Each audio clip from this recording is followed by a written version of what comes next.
A young dark-haired girl calls someone by name. She touches the young boy's face and calls him Inori. The young man does not understand who this girl is and why she is calling him. Suddenly, she pierces his heart with a dagger, splashing blood on his shirt. With tears in her eyes, she releases the dagger from her hands and begins to disappear, like the entire space around her. In the last seconds before losing consciousness, the guy looks at the girl and wonders why she did this. Suddenly, the main character wakes up and sees a manga volume in front of him, which he is holding in his hands. He sits at the back of the classroom in the middle of the school where he fell asleep during recess. The protagonist's name is Takafuji Inori. He is 17 years old and attends a Japanese high school. The young man realizes that it was just a dream and calms down, looking at his noisy classmates. But suddenly he sees a strange light illuminating the room from below. A large glowing seal appeared on the floor of the auditorium, with all the students present inside it. The light becomes too bright, capturing everyone in the circle. Inori manages to get up, but the next second, mysterious magic takes him away from his home world. A moment later, he comes to his senses in the middle of an empty white space. Something starts to glow above, as if the sun is breaking through a whitish veil of clouds. Takafuji's classmates panic and try to figure out what happened. The high school students want to know where they are and what's going on.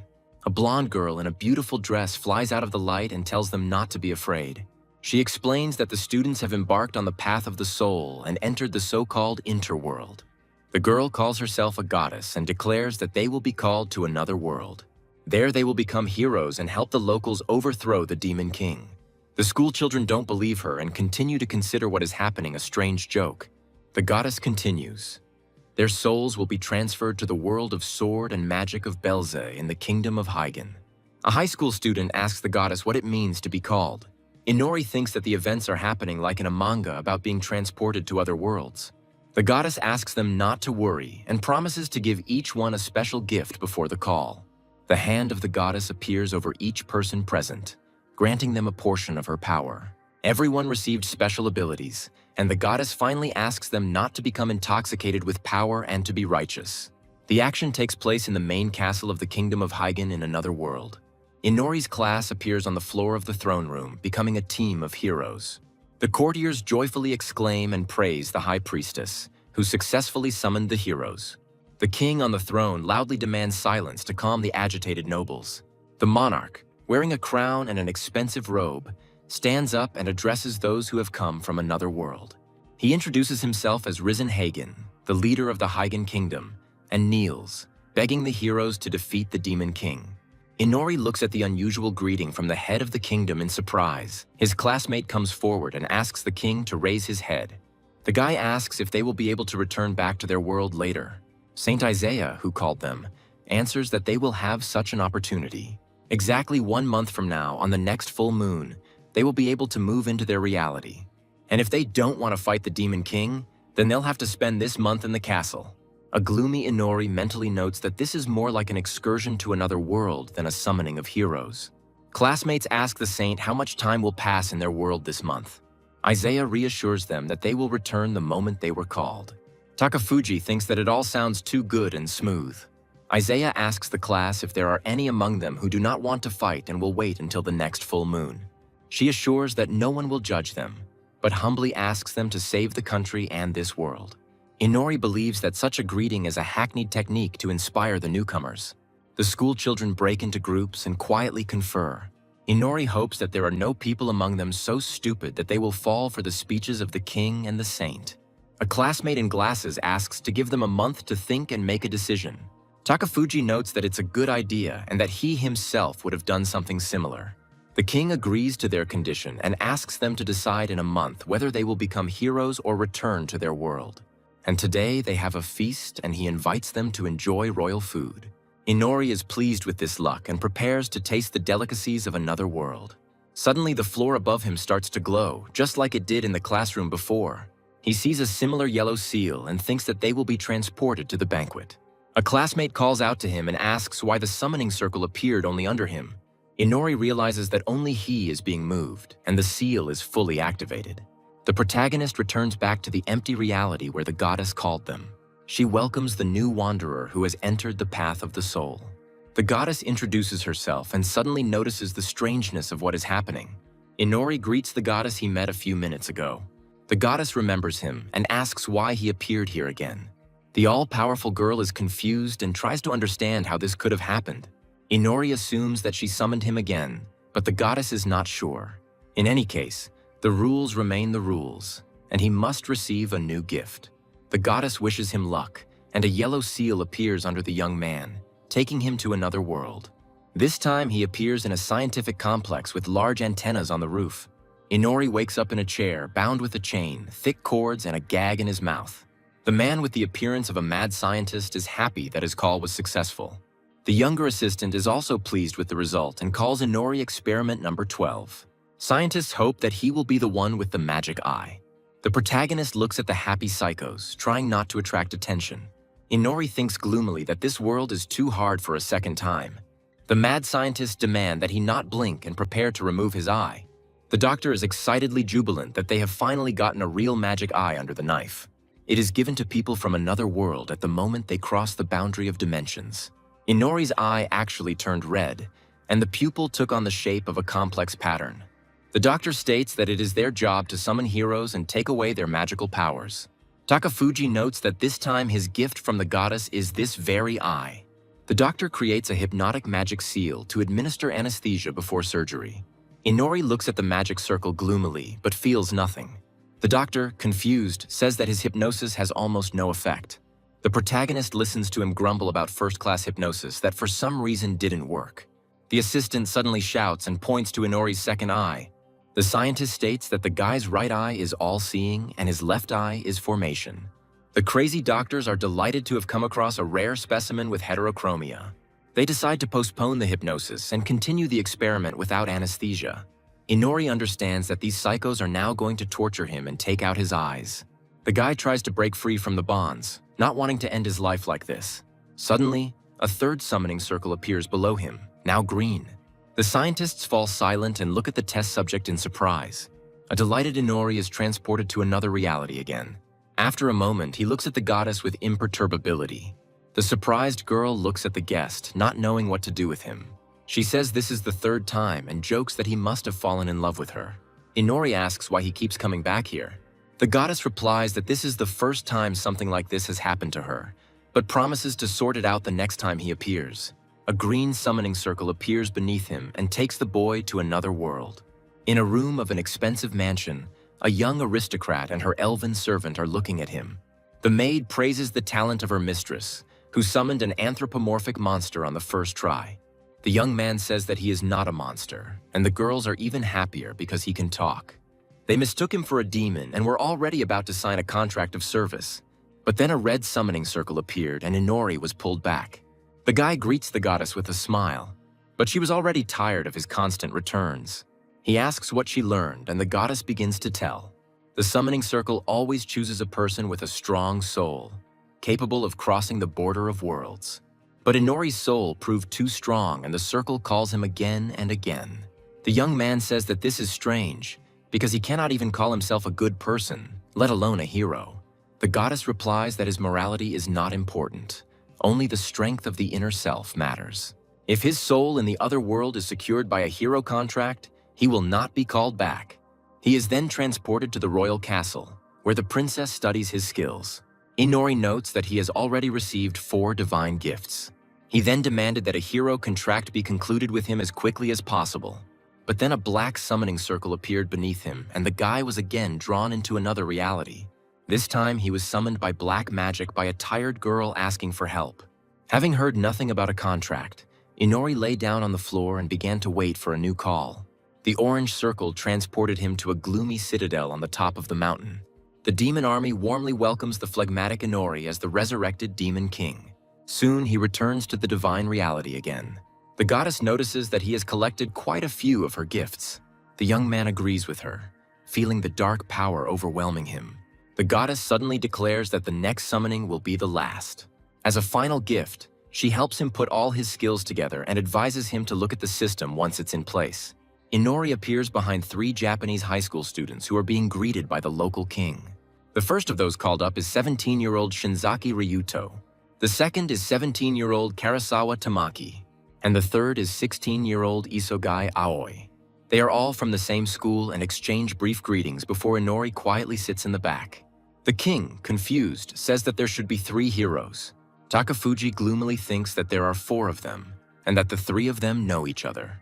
The protagonist realizes that he was simply thrown into someone else's call. Inori and the 3 heroes look at the king expectantly. The monarch does not understand what is happening and asks how this is possible.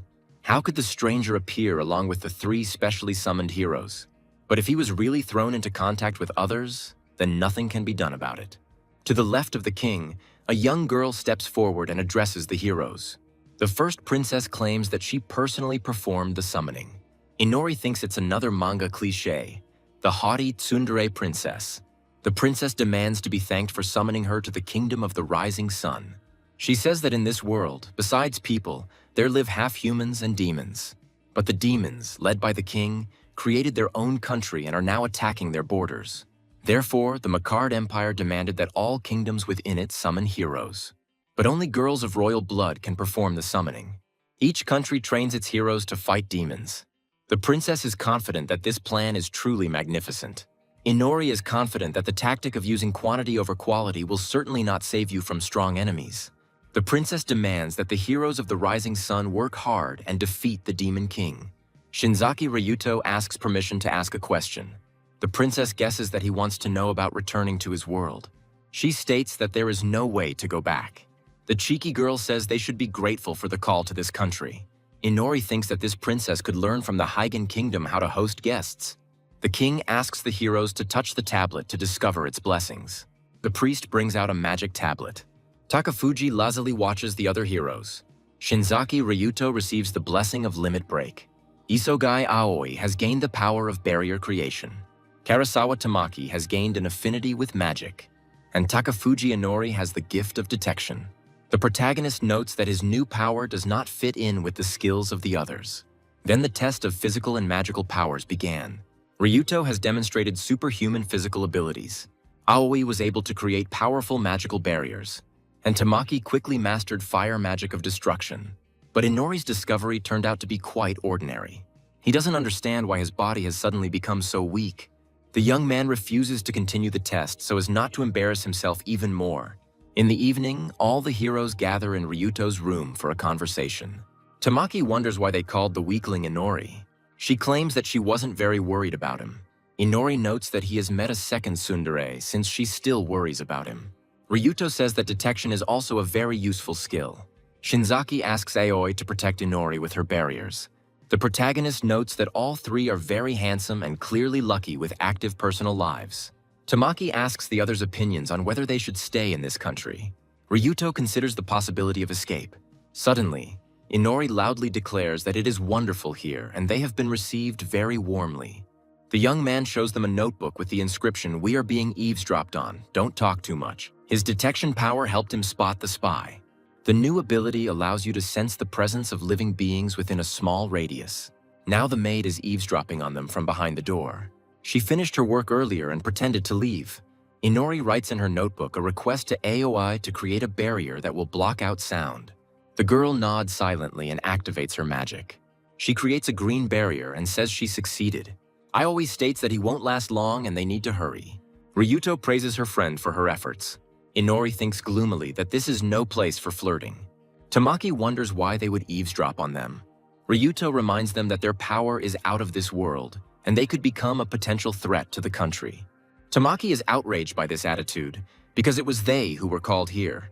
Inori notes that this country is clearly going through hard times. In his opinion, the state is in a financial crisis. The king has too few servants here, and there are almost no guards in the palace. Tamaki recalls the lavish banquet that was given to them upon their arrival. Inori replies that the food was ordinary, but the spices enhanced the flavor. Even Ryuto's room looks more like a soldier's quarters than a hero's quarters. The young man recalls his first call-up to Hagen, where the situation was different. Takafuji suggests thinking about escaping and trying to return to your world.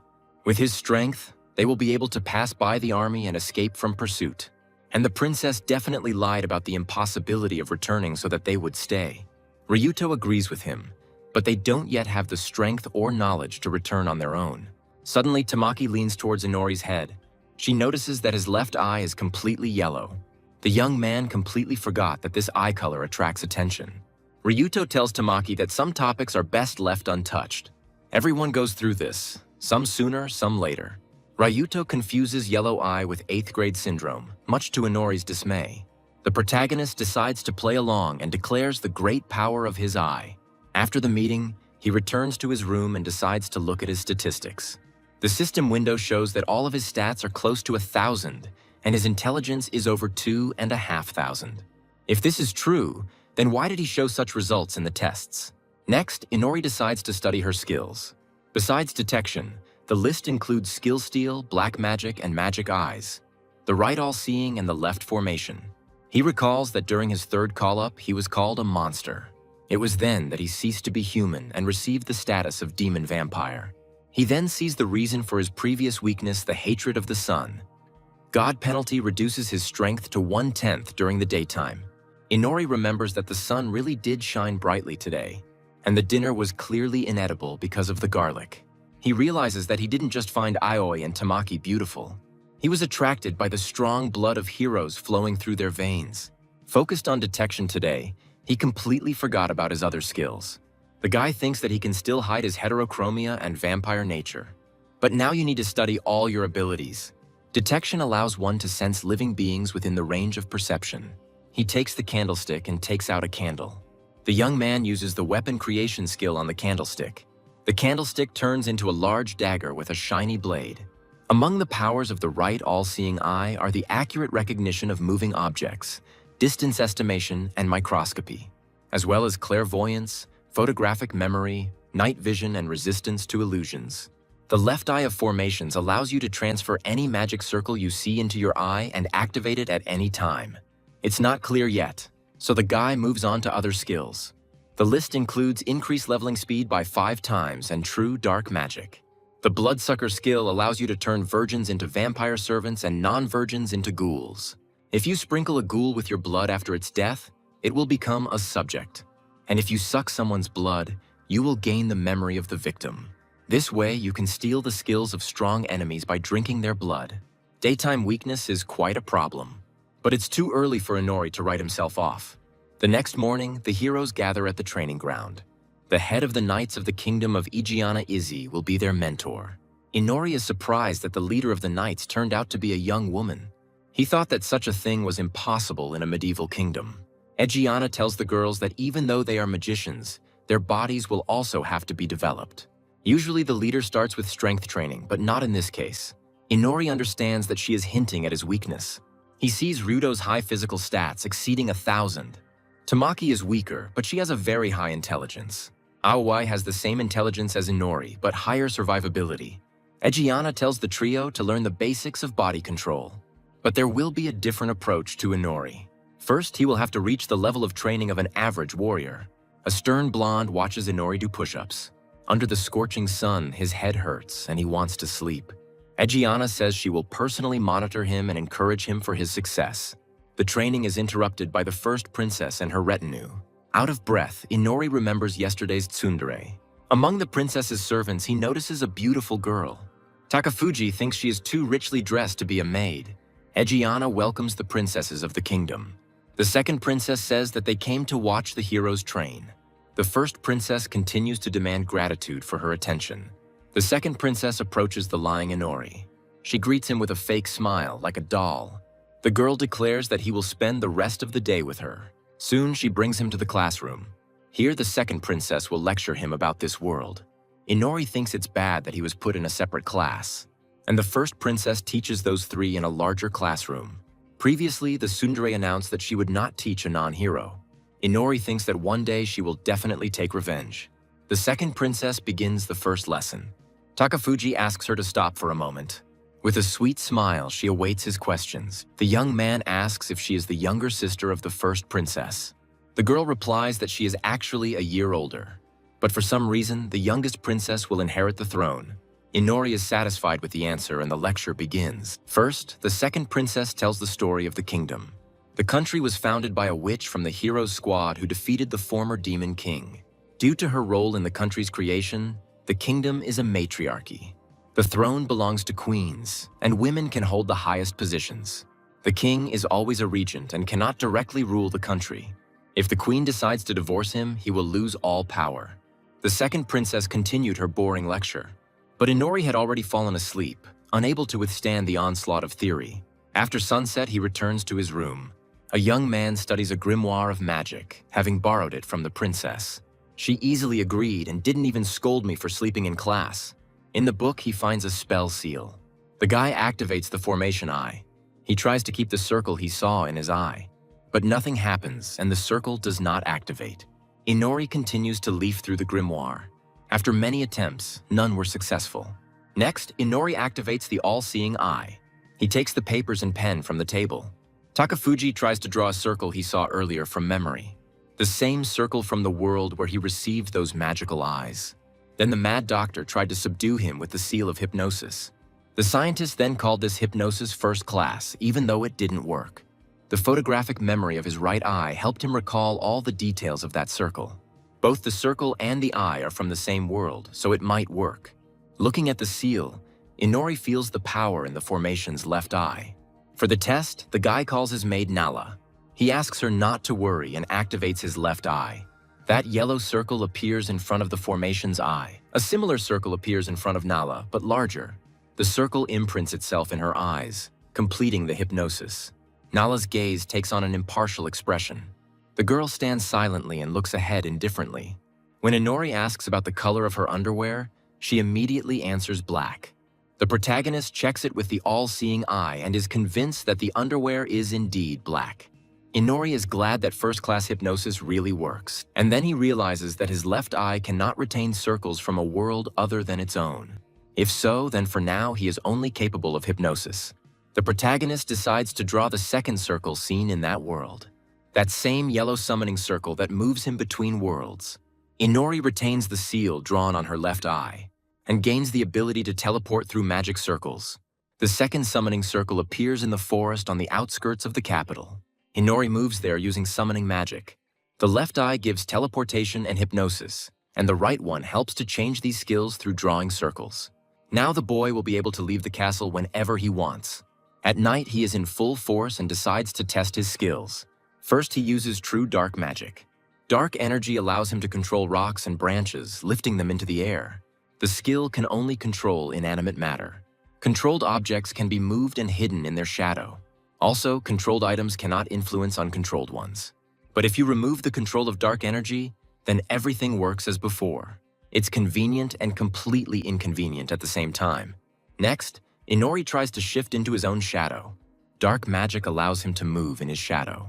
The young man then decides to use a combination of skills. He casts weapon creation on the captured stone and turns it into a large longsword. Inori recalls today's training and remembers the movements of Egiana's sword. Taking the sword, the protagonist tries to repeat the blows of the head of the knights. Inori trains with the sword for some time.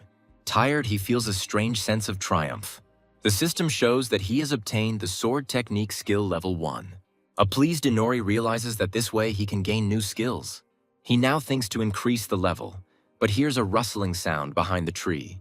Not far from him, he notices a strange creature. It turns out to be a bird-like demon named Katyu with high physical characteristics. Inori thinks that these birds are obviously valuable, since even his bed is stuffed with their feathers. Takafuji hesitates, thinking of hunting the simpler demons first. Using the shadow, he secretly assessed the strength of other demons in the forest. Everyone turned out to be strong, and some were even stronger than him. Inori thinks that either he is too weak or the demons here are too strong. He can beat them one-on-one, but if he gets surrounded, it will be bad.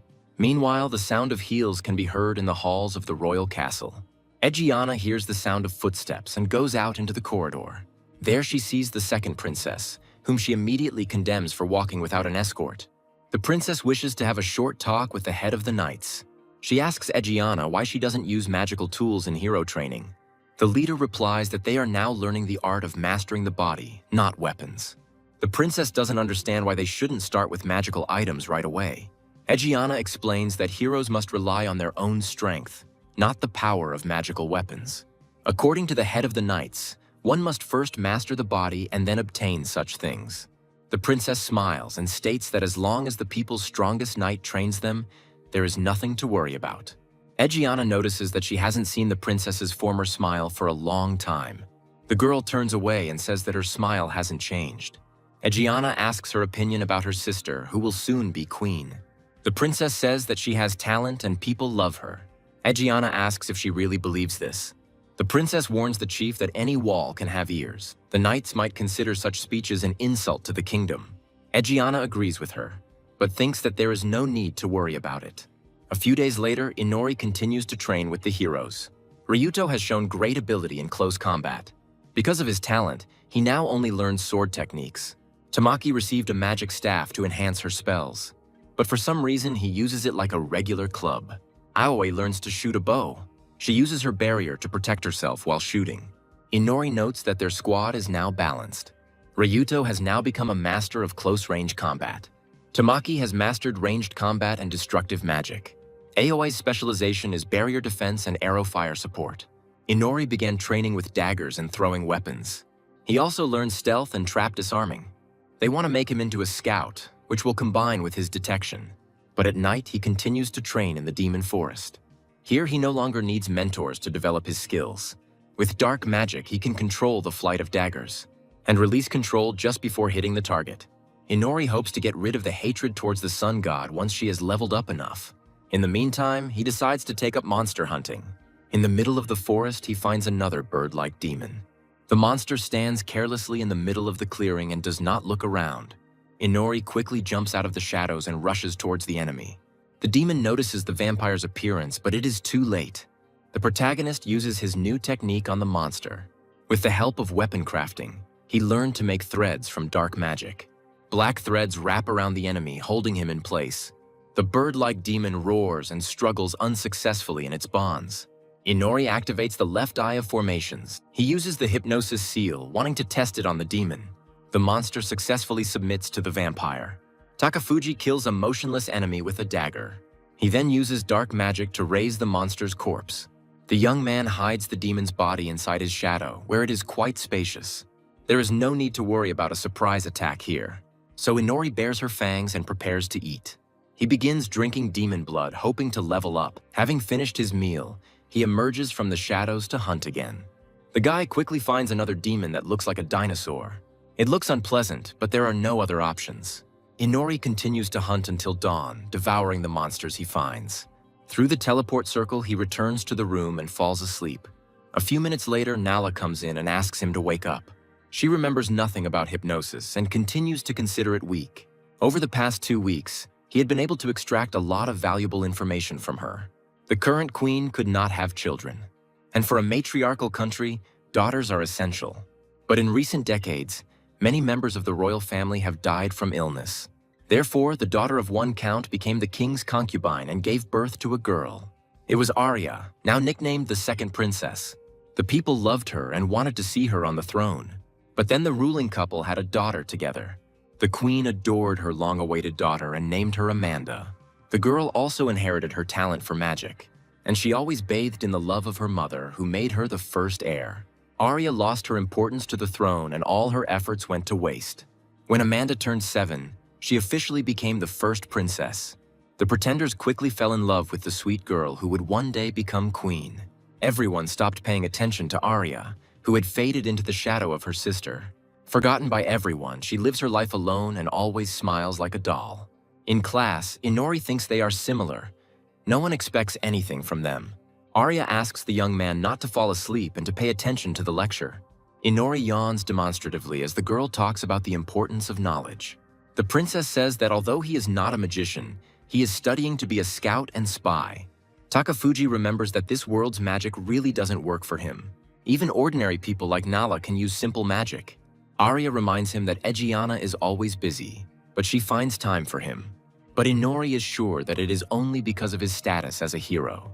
Arya says that to become stronger, you need to try harder. She demands that the guy follow her. They walk down the dark stairs of the castle together. Soon, the couple finds themselves in front of a huge door. The princess uses magic to open the door and announces that lessons will be held here today. She says that everyone calls Inori a weakling, even though he is a hero. The princess is sure that he is clearly not pleased with this. Inori notices a sudden change in her mood. The past left an indelible mark on her. She locked all her emotions inside herself and began to live like a soulless doll. But now she has become different. Now she really looks like a real princess. They walk into the center of a large room. Arya says he might be kicked out of the castle.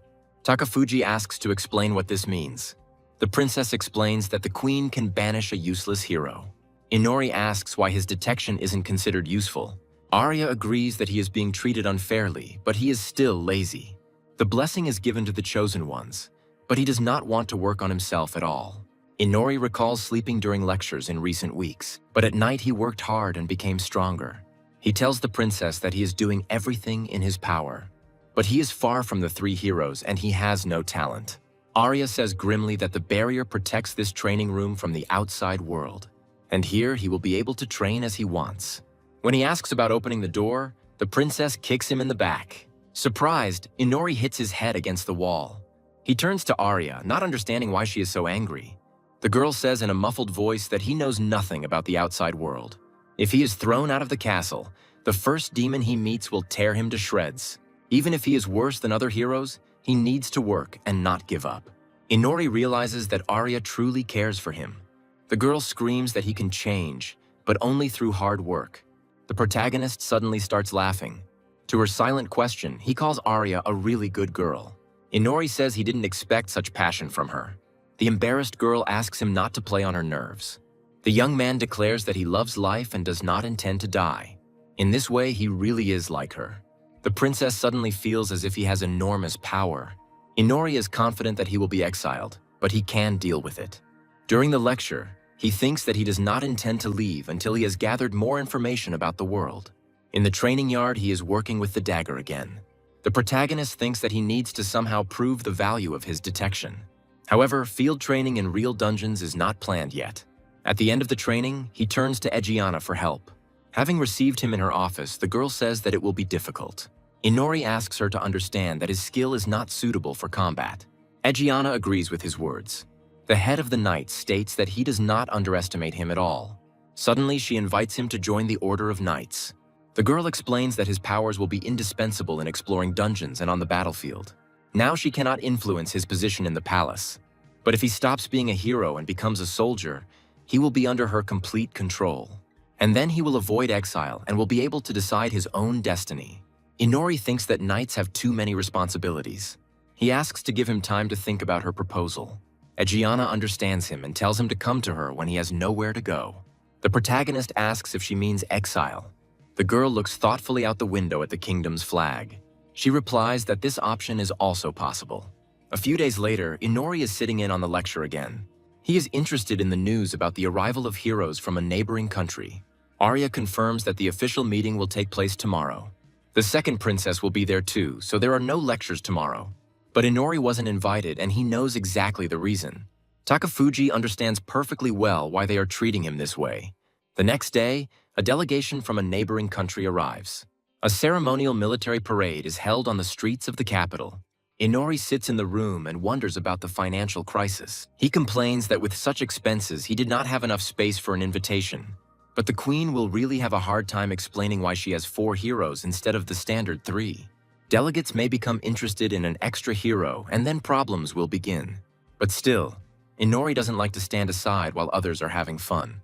He activates the all-seeing eye and uses clairvoyance. Using the skill, the guy directs his gaze towards the banquet hall. In the center of the banquet, he sees both princesses. Inori notices that his lecturer is dressed up nicely today, but she continues to smile like an indifferent doll. He sees many delicious dishes on the tables and envies those present. He remembers Nala's explanations under hypnosis. The maid said that such a greeting is one of the reasons for the economic crisis. The queen is very fond of maintaining the image of her wealth and does not listen to the king's fears about bankruptcy. Inori notices those same heroes from the neighboring country at the banquet. A blonde boy is talking to Ryuta and his friends. The second hero turned out to be a young girl with dark hair. And the third one was an unkempt young man with a gloomy look. But the blonde one stands out separately, looking little like a Japanese. Statistics show that his name is Seigi. The blonde points his finger at Ryuto and says something. Inori tries to read lips using her right eye. The blonde demands that Takafuji Inori be brought to him. An angry Seigi wants to challenge him to a duel immediately. After the banquet, Arya introduces the hero Inori to the blonde. Ryuto, Tamaki, and Aoi also came to his room, and his friends followed the blonde man. Takafuji greets the guests with a lazy look. Seigi immediately challenges him to a duel. The second princess looks at the strange guest in surprise. Inori's friends are also surprised by this statement. The protagonist asks why he wants to duel him. Seigi passionately declares that she wants to prove to the goddess that Inori doesn't deserve her. The vampire doesn't understand what he's talking about, but the blonde demands that he not play dumb. He is sure that Inori was also in that white divine plane. It was there that Seigi met the beautiful goddess. At first sight, he fell in love with her divine face and warm gaze. Inori doesn't understand how this relates to the duel. The blonde man happily tells that he proposed marriage to the goddess, but she said she would think about it if he defeated Takafuji Inori. Now Inori understands what the matter is. The goddess did not want to refuse him directly and shifted the blame to Inori. The protagonist mentally promises to hit her the next time they meet. Ryuto and Tamaki don't understand what goddess and white space they are talking about. Seigi's comrades don't know anything about this either. Inori realizes that the other heroes could have been summoned differently. Tired of the obsessive blonde, he decides to end it. Takafuji says he accepts his challenge. A satisfied Seigi lets him go, already anticipating a heated battle. Suddenly, Inori asks him what kind of duel they will have.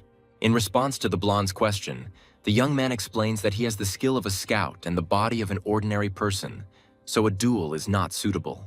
Ryuto and the girls are pleased with how skillfully he gets out of a dangerous situation.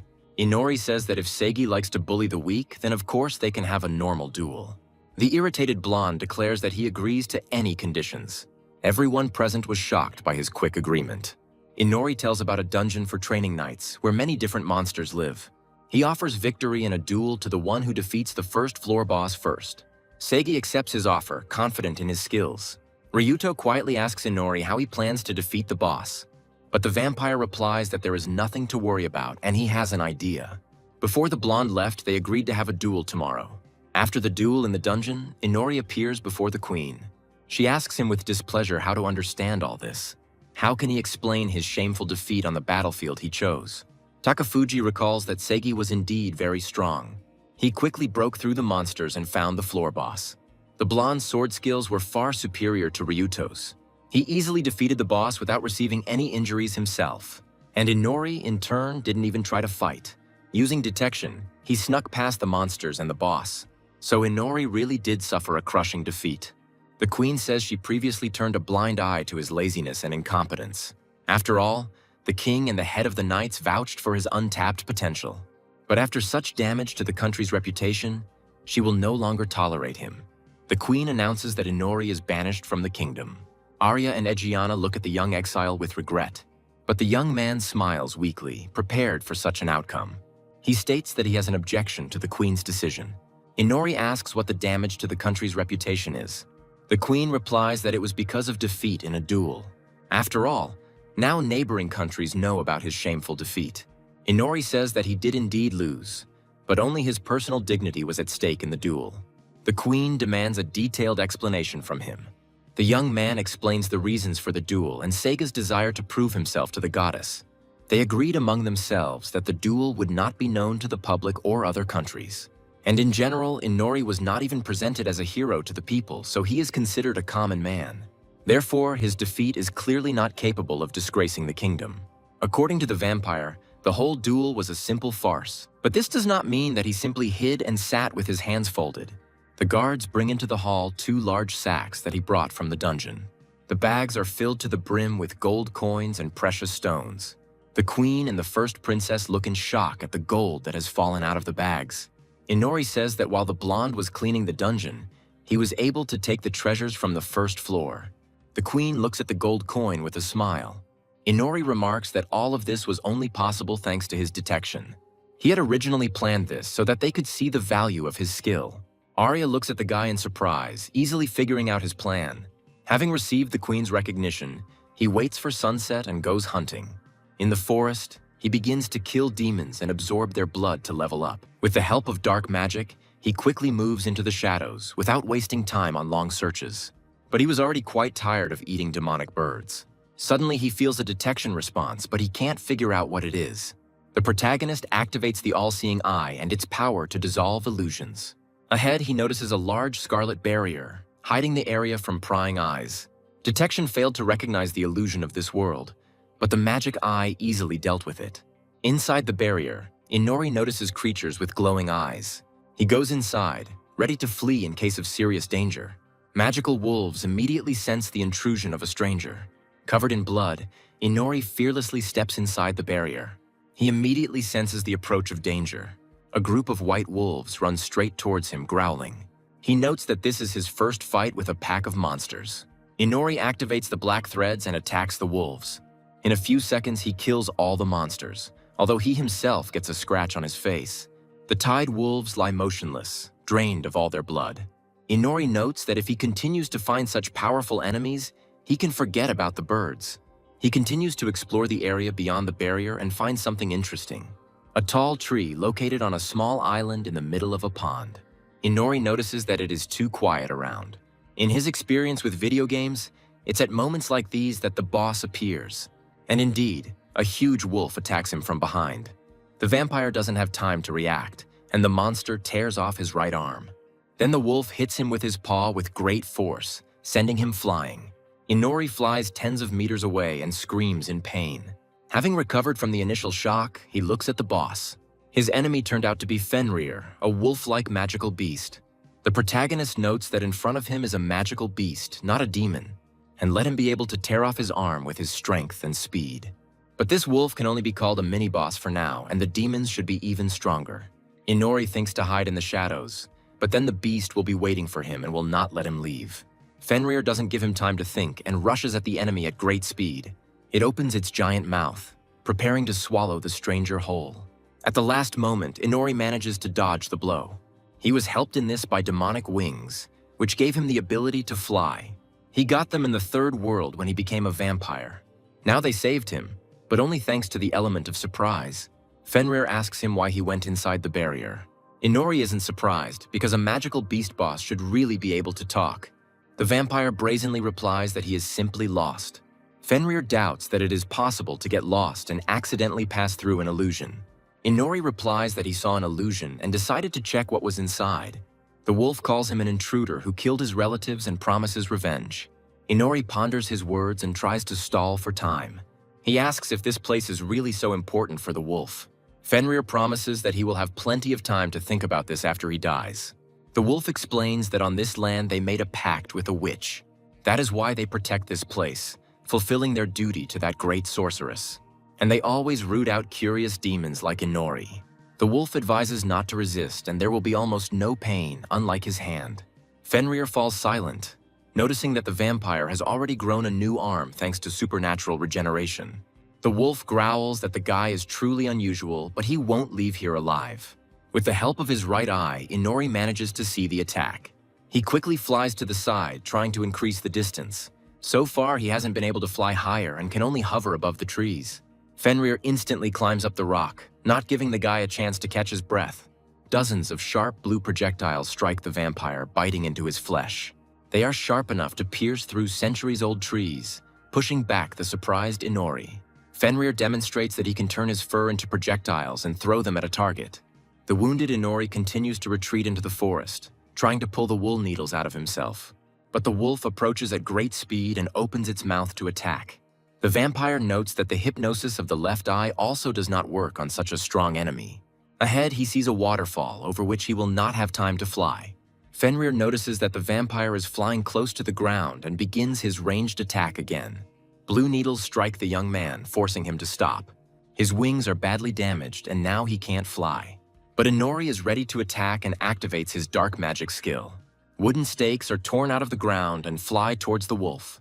Fenrir manages to dodge and jump back. The vampire notes that he prepared them in advance just in case of a difficult battle. But victory is still far away, and the enemy is truly very strong. The huge wolf growls angrily, ready to fight until its last breath. Fenrir slowly approaches, his eyes scanning for other traps. Inori thinks that it would be a good idea to teleport away now, but the left eye retains the stamp of hypnosis. To change the skill, you need to look at the teleportation circle with your left eye. You need to buy time and distract the enemy to change the effect and escape. Inori draws daggers from the shadows for a long-range attack. With the power of dark magic, He begins to throw knives at great speed. But the blades simply bounce off the white wolf's tough hide. The main character barely manages to dodge another blow. Takafuji continues to throw dark daggers at the growling boss. Fenrir mocks his weak attacks, taking no damage. Inori notes that there is no need to try to protect all parts of the body. Only the heart and legs are needed for a vampire to live and run. With a quick movement, the white wolf goes behind Inori's back. The vampire takes out a black thread from the shadow vault. He quickly ties her to nearby trees for support. The thread wraps around Fenrir, forcing him to stop. The wolf roars menacingly, trying to escape from the bonds. In an instant, the supporting trees break under its unstoppable onslaught. Fenrir breaks the black threads, mocking Inori again. The vampire is pleasantly surprised by the strength of his enemy. Now he has only one trick left to survive. He continues to avoid the wool games and run through the forest. With a series of quick leaps, he rises high above the trees. The wolf growls that there is no point in running through the sky again. The boss fires at a flying Inori, who is forced to take the hit. The vampire activates the Eye of Formations to maintain the new circle. During the fight, he created many threads, entangling them around the nearby trees. So he created a large teleport seal that can be seen when viewed from above. Inori overwrites the saved circle in the formation's eye, and immediately creates a summoning circle for instant movement. The white wolf quickly realizes that the vampire wants to escape.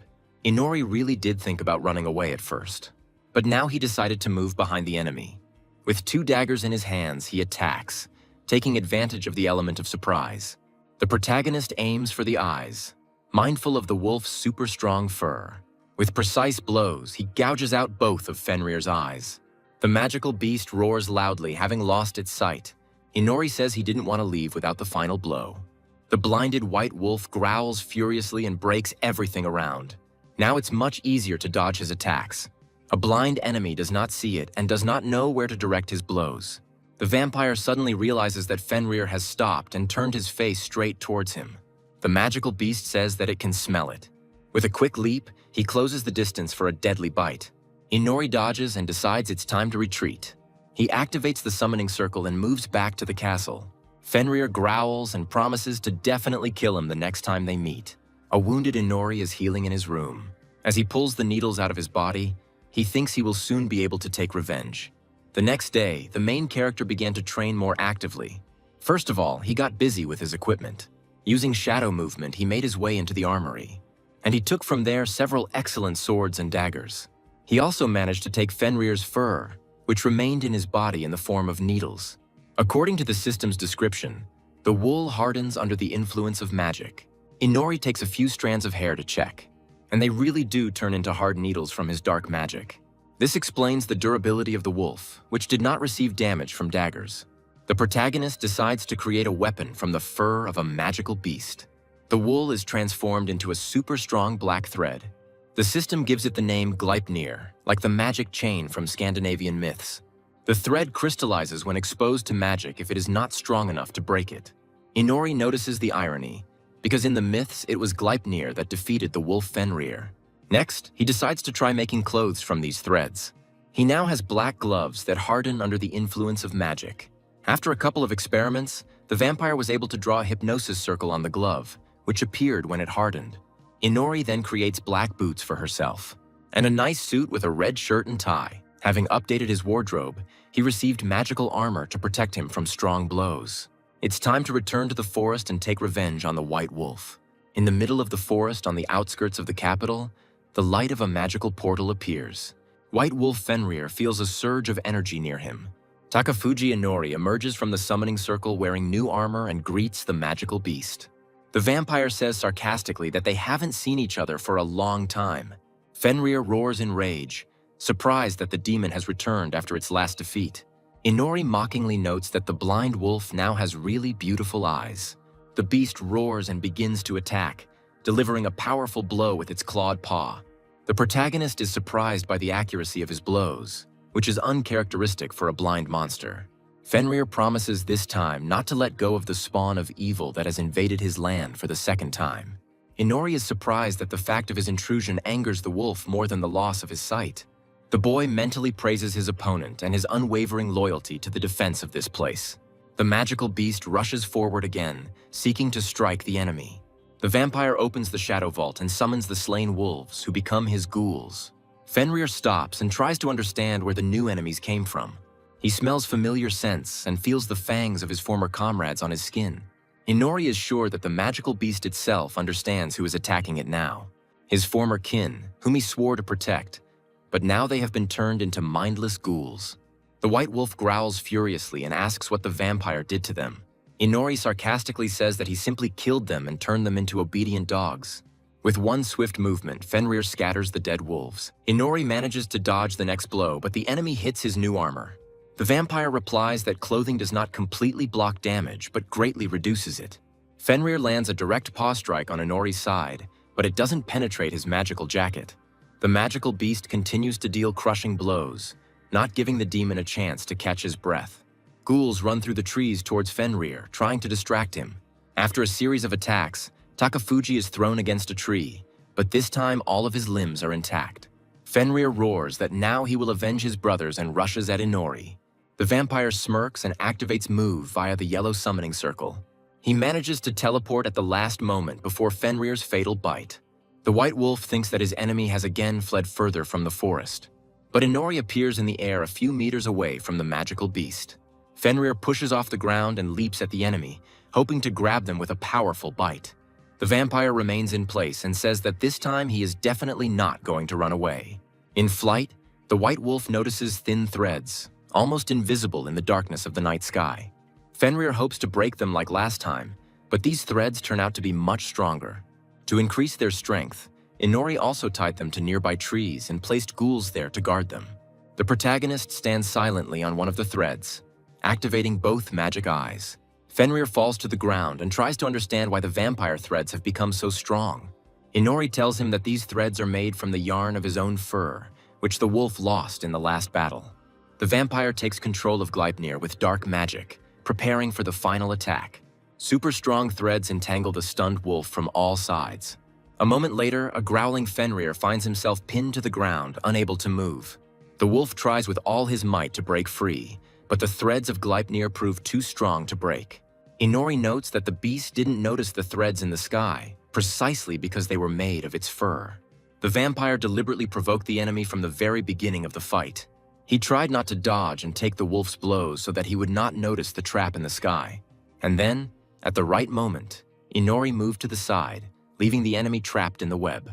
The protagonist wishes the wolf good luck in the afterlife. Takafuji pulls Gleipnir, tightening the grip of the threads around the white wolf's neck. Fenrir looks at his fallen comrades and says that the vampire really tried for the victory. But now his oath to the witch has come to an end, and he is free from his eternal debt. Under the light of the full moon, Inori ends the life of the magical beast. The vampire demon drinks the blood of a defeated enemy, wanting to gain new strength. For absorbing the blood of such a strong opponent, he immediately gains 5 levels. He also gains several skills, including the King's Vessel skill. Inori tries to figure out what this skill is and suddenly hears someone's voice. The dead wolves gain the ability to speak and addressed him. The protagonist realizes that this is how the King's Vessel skill works. It allows him to talk to his subjects. The wolf familiar asks Inori to make the dead Fenrir a ghoul. The dead wolves pay their respects to their former leader, who protected the forest from any threats for so long. And for many years he was the protector of their wolf pack, and now he can remain one even after death. Inori promises them to try to revive him. The main character doesn't see anything wrong with this because strong soldiers are always needed. He notices that he is very tired from the battle and wants to rest. Sometime later, he comes to the room of the hero Shinzaki Ryuto for dinner. He wants to discuss with his friends the complicated relationship between the two princesses. Tamaki says that most likely the second princess is just too unsociable. Aoi agrees with her friend and wonders why the princesses don't get along. Inori sadly pokes a fork into a juicy steak, generously seasoned with garlic spices. Ryuto states that Inori can help them reconcile the princesses. The surprised protagonist asks what he has to do with it. He points to Tamaki and Aoi, claiming that the girls would clearly be better able to understand the princess's feelings. Ryuto notices that Inori is closest to the second princess, who teaches him theory. So now he needs to talk to the first princess and discuss a plan for reconciliation. When Inori asks about the first princess's arrogance, Ryuto smiles and replies that he has already persuaded her to meet. After all, the first princess is crazy about Shinzaki Ryuto, as he himself brazenly states. Tamaki and Aoi react gloomily to this statement, condemning their friend for his pride. Ryuto offers Inori a 7-day break from lectures as a reward, to which he immediately agrees. After some time, the main character knocks on the door of the first princess's room. Amanda allows him to enter and pay homage to Her Majesty. Inori enters the room, thinking to herself that there is no turning back. He quickly examines the numerous luxury items in the princess's chambers. The guy notices that the room looks luxurious, but is completely lacking in uniformity of style. Amanda thinks he is speechless at her wealth and smirks contentedly. Inori asks if the princess really likes the bird-shaped candlestick. The girl replies that these are expensive gifts from her mother and guests from all over the world. Not wanting to argue with her, Inori asks Amanda about her relationship with the second princess. The girl looks away, embarrassed, and says that it doesn't bother her. An irritated Inori thinks that this tsundere will be really difficult. Amanda remembers Ryuto's words, which convinced her that Inori wanted to make peace between them. The princess nervously tugged at her hair and said that she didn't really want to make peace with her. Takafuji asks if she wants to make peace with her sister or not. Amanda loudly declares that it is none of his business, tugging at her hair even harder. Inori decides to play his trump card since the conversation is already not going well. He says that the reconciliation was Ryuto's idea, but since she doesn't want it, then so be it. Ryuto will probably be upset when he finds out that nothing worked out. Amanda demands that he not leave and promises that she will explain everything now. The first princess begins her story about her sister. Inori sits down on a chair and prepares to listen. Amanda says she and her sister used to be much closer. As children, the girls spent all their time together and were happy. Arya was always smart and often played with her little sister, helping her master magic. Little Amanda followed her older sister, who became her best friend everywhere. But at some point, they began to drift apart. And when Amanda turned 7, the first princess passed to her. She learned that Arya was not her mother's daughter, and that they only had the same father. Thus ended their childhood friendship, and the first princess remained alone from then on. Amanda finishes her story about the old days. Inori continues to listen to the princess in silence.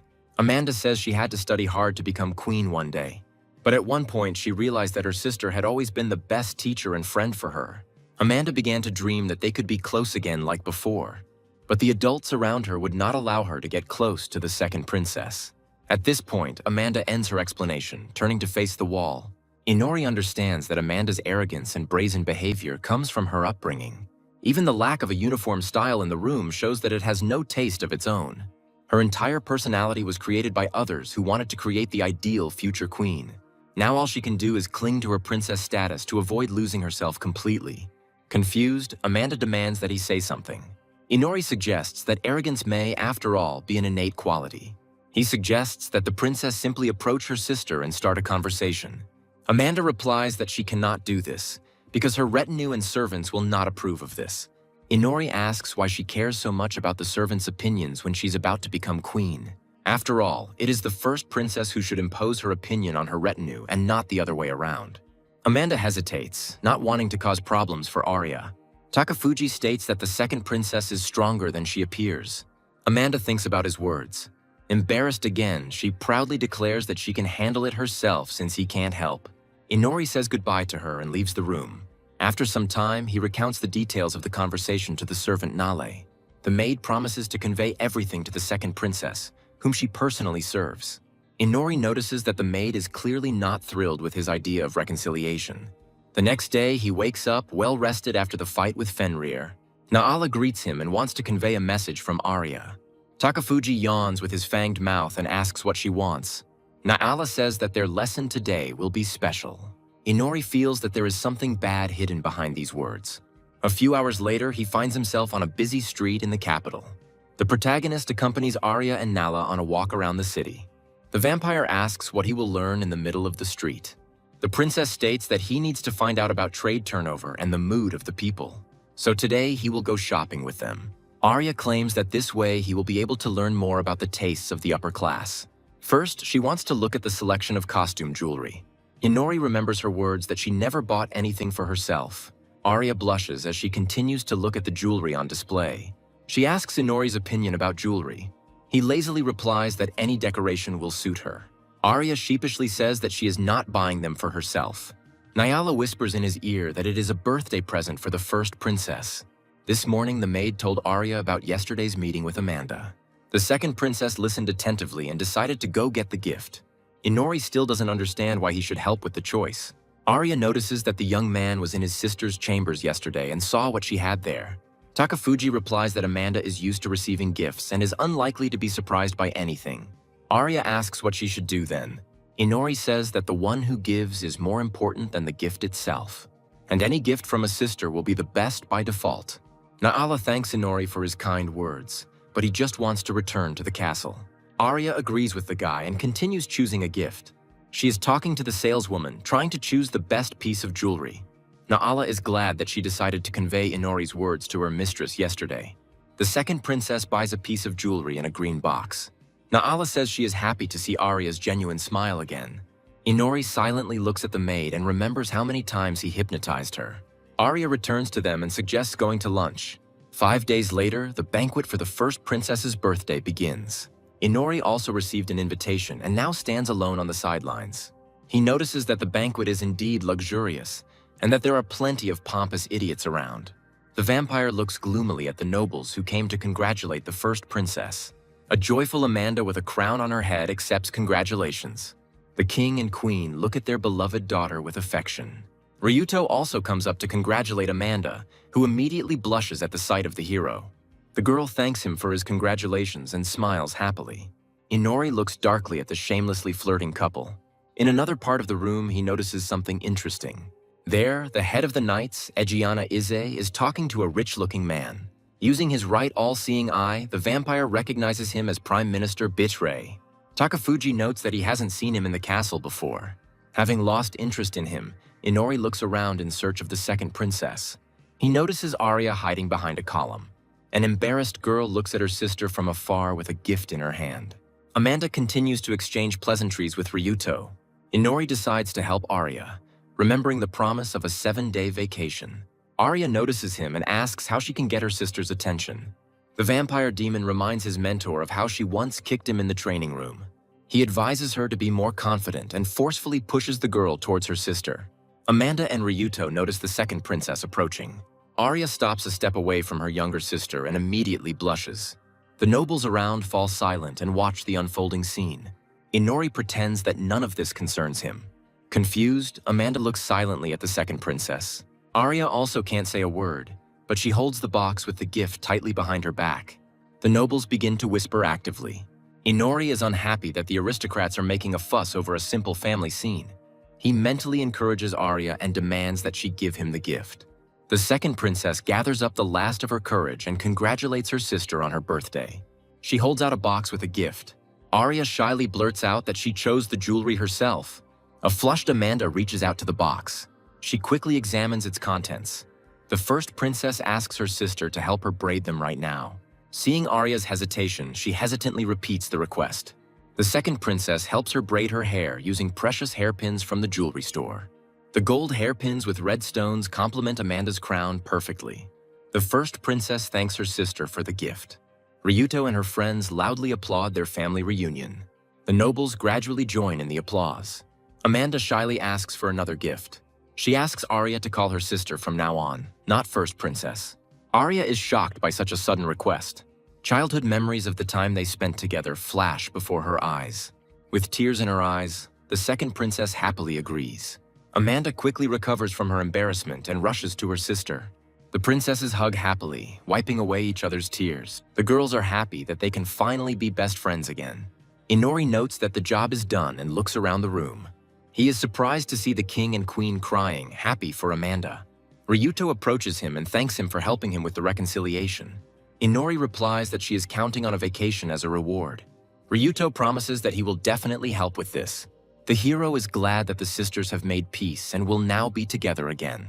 Ryuto is pleased with what happened. Looking at the princesses from afar, Inori thinks that he is being too pompous and kind. Takafuji decides to go out for some fresh air, leaving Ryuto. He watches the sunset approach when Arya calls out to him. She asks permission to speak to him alone. The young man replies that there is no one around anyway. Arya realizes that with his detection, He always knows if someone is eavesdropping on their conversations. Inori tells Arya that she should listen to her feelings more often. Meanwhile, at the banquet, someone is shedding blood. The nobles look on in shock at the horror that is unfolding. Inori thinks that now Arya can no longer be called an emotionless doll. Suddenly, they hear loud screams from the banquet hall. Arya rushes forward, wanting to know what's going on. Inori stops her at the entrance, moving her away from the possible threat. In the hall, a shocked Arya sees a terrible picture. The queen's severed head falls to the floor. Prime Minister Bitre just beheaded the royal couple. He loudly demands that the nobles shut up, calling them sellouts. Surrounded by motionless guards, he declares that the aristocrats did not even try to stop the collapse of their country. The queen spent the treasury on her whims, and the king indulged her lawlessness. Bitre glances at the bodies of the headless monarchs sitting on their thrones. After their death, Bitre declares himself king as the heir to the royal blood, and Egiana will become the new queen. Inori grimly notes that the head of the knights is on the prime minister's side. Amanda kneels before her mother's severed head. After recovering from the shock, she begins to collect magical energy. The princess screams that Bitre has gone mad and prepares to kill him with a powerful spell. The new king stands before the first princess with a drawn blade. Egiana rushes to intercept Amanda and quickly swings her sword. The first princess feels a sharp pain and looks down. Her severed hand falls to the floor. Amanda screams loudly in pain, falling to her knees and losing control of her magical power. Ryuto, Tamaki, and Aoi slowly recover from the initial shock. Egiana gloomily advises Ryuto not to move. The leader of the knights declares that if the heroes decide to attack, the same fate awaits them. Bitre addresses the nobles who are the heirs of the great witch of the past. He screams that they blindly followed the whims of the dead queen, and they even allowed her to call upon heroes during such a difficult time for the country. The aristocrats committed a sin, and now they can only wash it away by death. With a dark glint in his eyes, Egiana stands behind Amanda, and with a deft blow, he cuts off her head. Arya watches in horror as her entire family dies. Inori holds her in place and thinks that the situation cannot get any worse. Arya tries to scream, but Takafuji shuts her mouth. He tells her to keep quiet, otherwise she will be noticed and killed too. Inori didn't expect that a coup d'etat would suddenly start here, and the participation of Egiana makes the conspirators a truly unstoppable force. Bitre calls on the guards to punish the greedy nobles and send them to the next world. The aristocrats scream in fear and run in different directions. The soldiers begin to kill the fugitives throughout the hall. All the guards at the banquet participate in the massacre, quickly cutting down the assembled nobles. Bitre continues his monologue, accusing the courtiers of usurpation, bribery, and corruption. He again states that they all deserve to die here. Inori quietly tells Arya to calm down and not to twitch. She was left with two choices: to die here in vain or to escape and survive. Ryuto kneels next to Amanda's body. He shouts loudly that no one deserves such a death. Bitre turns to the young hero, and he repeats that all the aristocrats here deserve to die. Their sin is neglect of their country, to which they have sworn allegiance. Ryuto shouts that this is no reason to kill them. The former prime minister looks closely at the hero. He recalls scenes of poverty in the impoverished areas of the capital and says that the hero did not see real life in the kingdom. Not wanting to argue with the hero any longer, the king orders Egiana to seize the trio. The head of the knights draws his sword and advises Ryuto not to resist. The hero activates the blessing of beyond limits. Creating a sword from light energy, he strikes at Egiana. The head of the knights blocks the blow with a thick magical shield on his blade. The girl says his strength and speed are impressive. Ryuto uses his last bit of strength to deliver a few more blows, but all his attacks are blocked by the chief's sword. Egiana easily parries each attack without moving from her position. Ryuto's energy strikes scatter across the banquet hall. Meanwhile, Aoi maintains a barrier to protect herself and Tamaki from the soldiers. Tamaki wants to support Ryuto in the fight against Egiana, but Aoi screams that she can't hold the barrier alone. Egiana looks at Shinzaki Ryuto impartially. The hero is tired from his first serious battle, but he does not intend to give up. Egiana remarks that since Tamaki and Aoi entered the fight, they will now be punished as well. Ryuto stands on the defensive, using the last of his strength to fight off the attacks of his former mentor. Egiana says that even if the fight continues until the morning, he still won't win. The leader of the knights advises him to surrender to his comrades. And then the soldiers will take up the murder of the second princess. The ever-calm Inori looks at the crying Arya. He notes that if she continues to grieve, then she will die here. The vampire asks if she's ready to surrender again, as she did in the past. Arya recalls how she gave up her friendship with her sister because of her own weakness. The realization dawns on her that her old life can no longer be returned. The second princess stands up and declares that she will not give up and will continue to live. And until her death, no one will be an authority figure for her. Inori is surprised by such a sudden change in mood. He smirks and suggests running away from here. Having thrown aside formalities, the guy now simply calls her Arya. The former princess does not answer and silently follows Inori. Ryuto continues to fight Egiana. With her next blow, she breaks his lightsaber. The head of the knight says that this is the end. With a powerful kick, she sends him flying. Tamaki hears the sound of a falling body and looks towards his friend. Egiana stands gloomily in the middle of the banquet hall with a sword in her hand. At her feet lies Ryuto, unconscious from the final blow to the chest. Tamaki thinks that he needs to take him immediately and run. Egiana's next attack breaks through Aoi's barrier. Left without a shield, the girls frantically think about what to do next. Egiana orders the guards to seize them. The soldiers immediately rush to carry out the order. They manage to knock the girls to the floor before they can use magic again. The unconscious Ryuto continues to lie motionless. Egiana orders the guards to take all three to the dungeon and lock them there. The head of the knights looks gloomily at the captured heroes, and he wonders if she was too harsh with Ryuto. Deciding not to think about it, she turns her attention to searching for the second princess. Egiana is confident that even with his reconnaissance skills, Inori won't be able to get her out of the castle alone. Takafuji leads the second princess through the corridors, scanning the nearby rooms. The girl follows him without further ado, still recovering from the shock of her family's death. They run quietly past the patrols that fill the castle corridors. Arya thinks that Inori has truly mastered the technique of stealth infiltration. The protagonist suddenly asks her if she can use magic. He says that in 10 seconds, 3 guards will appear around this corner.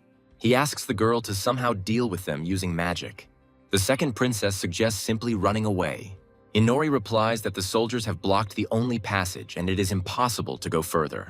Gathering her strength, Arya gathers energy for the spell. Inori notices that there are 3 seconds left before the guards arrive. Shadows of approaching soldiers appear from around the corner.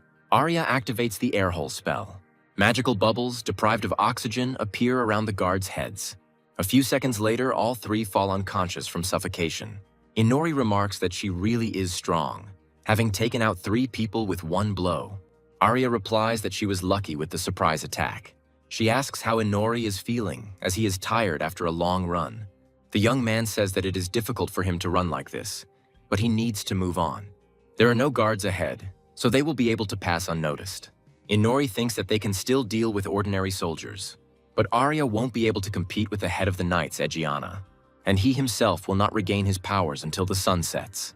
The protagonist suggests hiding in an empty room and discussing the next escape plan. Arya doesn't understand how the staff room can be empty. They notice traces of blood on the threshold. Opening the door, another terrible sight appears before their eyes.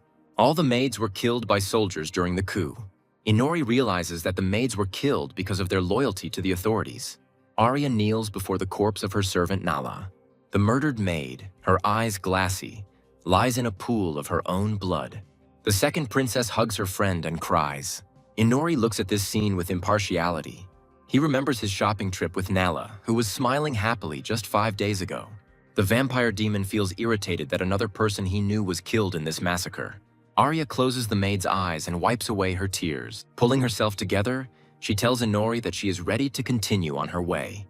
Takafuji asks where they should run next. Meanwhile, Ryuto, Tamaki, and Aoi are sitting in a prison cell. Egiana explains that the royal dungeon is protected by a magical seal to keep out especially dangerous criminals. The head advises them to sit quietly and not move. Tamaki asks if the cage is impenetrable, then why are there shackles? Ryuto replies that an alliance of heroes from other countries will soon respond to the coup that has occurred. The imprisoned heroes are needed as hostages, and the shackles are to prevent them from killing themselves.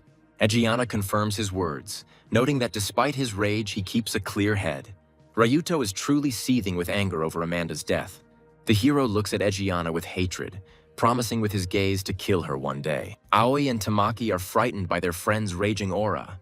Ryuto ignores them and continues to glare at the head of the knights. Egiana thinks she has seen those eyes before. She recalls her youth during the years of the bloody war. He remembers all his fallen comrades and ordinary citizens of his country. At that time, she had the same eyes, filled with hatred from her own powerlessness. Egiana meets the eyes of an enraged Ryuto. The hero continues to be angry, despising himself for his weakness. The night girl advises him to remember these feelings, but not to forget to think clearly. After all, if he had simply given in at the banquet as she suggested to him, then Egiana could have let Aoi and Tamaki go. The leader of the knights leaves the dungeon, leaving the soldiers on guard. The heroine girls ponder their future gloomily. Ryuto is angry at Egiana for continuing to act like his mentor. From the guards, the head of the knights learns that Inori and Arya have not yet been captured. Egiana tells the guards that she will join the search herself as soon as she changes into her armor. Meanwhile, Arya explains her escape plan. She talks about a secret door in the castle that leads to the underground sewers. Through the tunnels, they will be able to quickly get out of the castle. Then all they have to do is run through the side gate and disappear into the forest. Inori asks who else knows about this secret door. Arya replies that only members of the royal family should know about her, but right now she is not sure of anything. The protagonist says that there is no choice anyway and suggests leaving. The second princess takes a last look at the body of her maid. Naala lies peacefully on the floor, washed clean of blood as a final tribute to her former owner. Arya mentally thanks her for the years of friendship and follows Inori. Numerous groups of soldiers continue to patrol the castle. Takafuji notes that the guards are growing in number. He is confident that at this rate they will soon be surrounded. Inori runs to the turn and stops abruptly.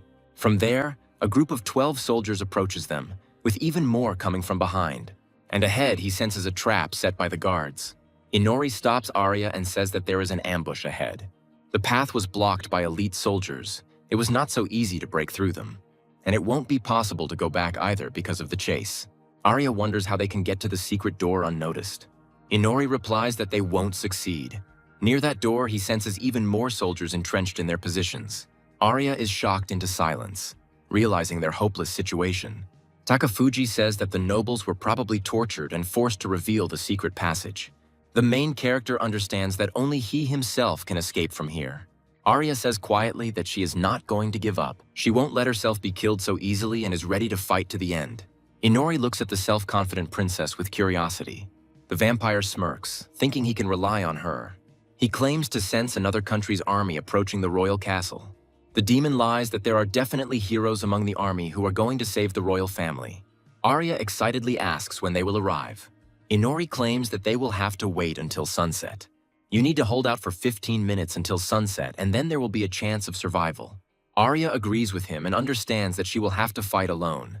Inori thinks she has little chance of standing against a crowd of armed soldiers. He decides to take her to a place where there are the fewest guards. The patrolman notices movement in the corridor and sees a couple running. He shouts loudly that he has found the second princess and sets off in pursuit of them. The guards draw their bows and fire a volley of magic arrows at the fugitives. Arya turns around and activates the magic barrier. The magic shield successfully repels energy arrows. She shouts to Inori that they will definitely be able to survive these 15 minutes. Arrows from the next volley begin to pierce the barrier. Arya manages to dodge at the last moment, avoiding direct hits. Inori demands to turn right into the corridor. They run around the corner while the princess continues to hold the shield. The guard commander orders the soldiers to surround the fugitives from all sides. Inori thinks that the guards are gathering around faster than he expected. Using detection, he senses another group of soldiers ahead on the left. The young man manages to warn Arya about a new ambush. She places a barrier in the corridor, blocking the passage of enemies. The soldiers quickly come to their senses and draw their swords. With a few blows, they break through the barrier and set off in pursuit of the fugitives. Inori notes that despite their pursuers, they have not yet been surrounded. Arya is tired of wasting her magical powers, but continues to run silently. There are only a few minutes left until sunset. They run to a blank wall with a small window. The princess asks where they should run next if there is a dead end here. Inori replies that there are still 3 minutes until sunset, and other routes are already blocked. The guards catch up with the couple, blocking their way back. They fire a volley of magic arrows again.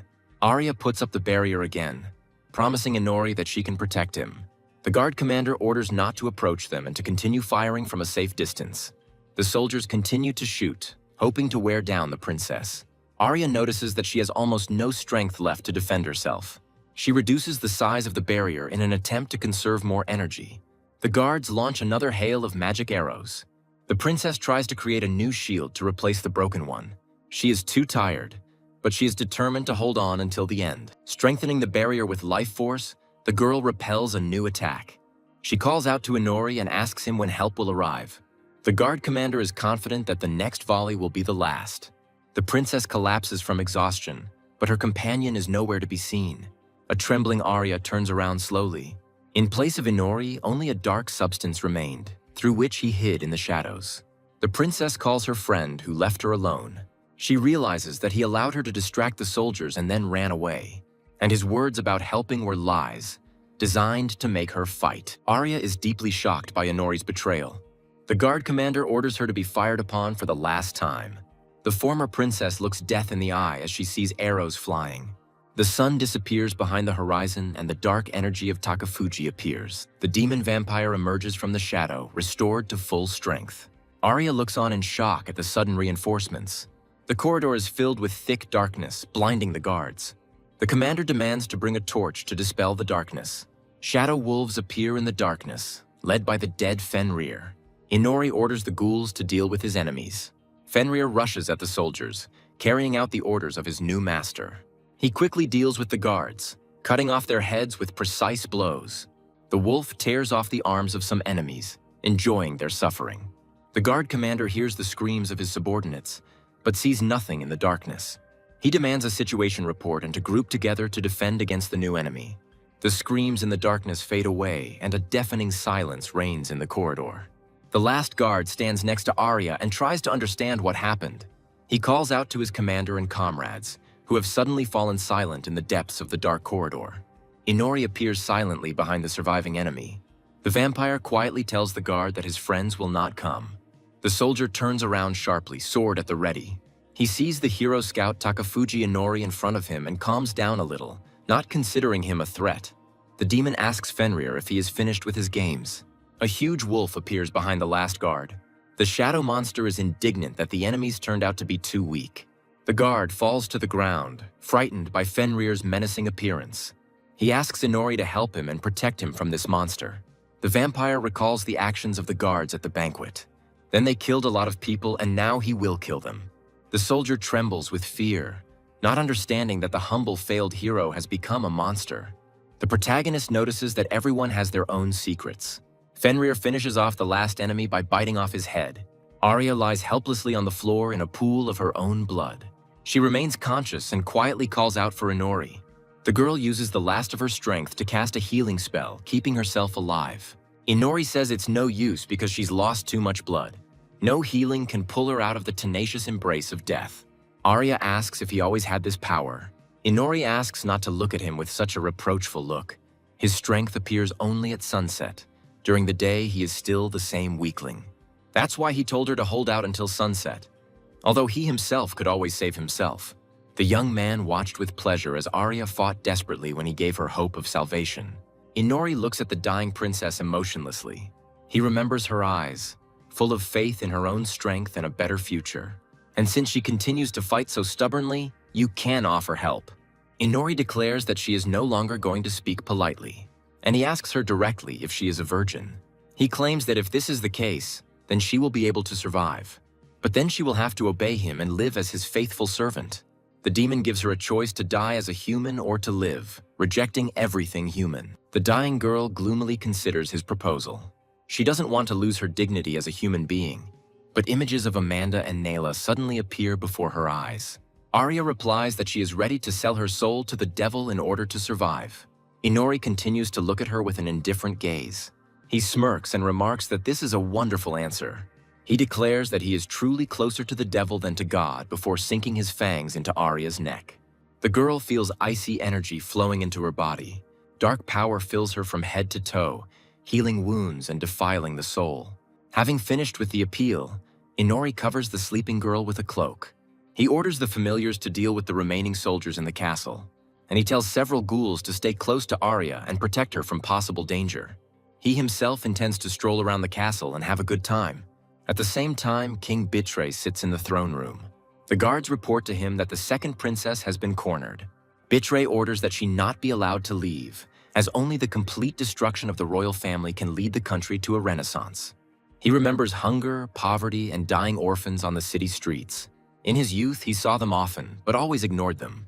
Now everything will be different. They have a long road ahead of them to restore the kingdom. And with the power of Egiana, he will be able to make the country great, as it was always meant to be. Inori appears from behind the throne and holds out a dagger towards Bitre's head. The king feels a sharp pain in his neck as the vampire slits his throat. Inori doesn't lose her composure and genuinely enjoys what's happening. The guards look on in shock at the death of their leader. Egiana senses something strange in the castle corridor and stops. She managed to change into armor and went to look for the fugitives.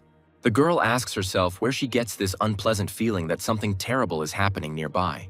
Inori cut off Bitre's head, just as he had previously beheaded the queen and king. The vampire demon raises the enemy leader's head before the soldiers.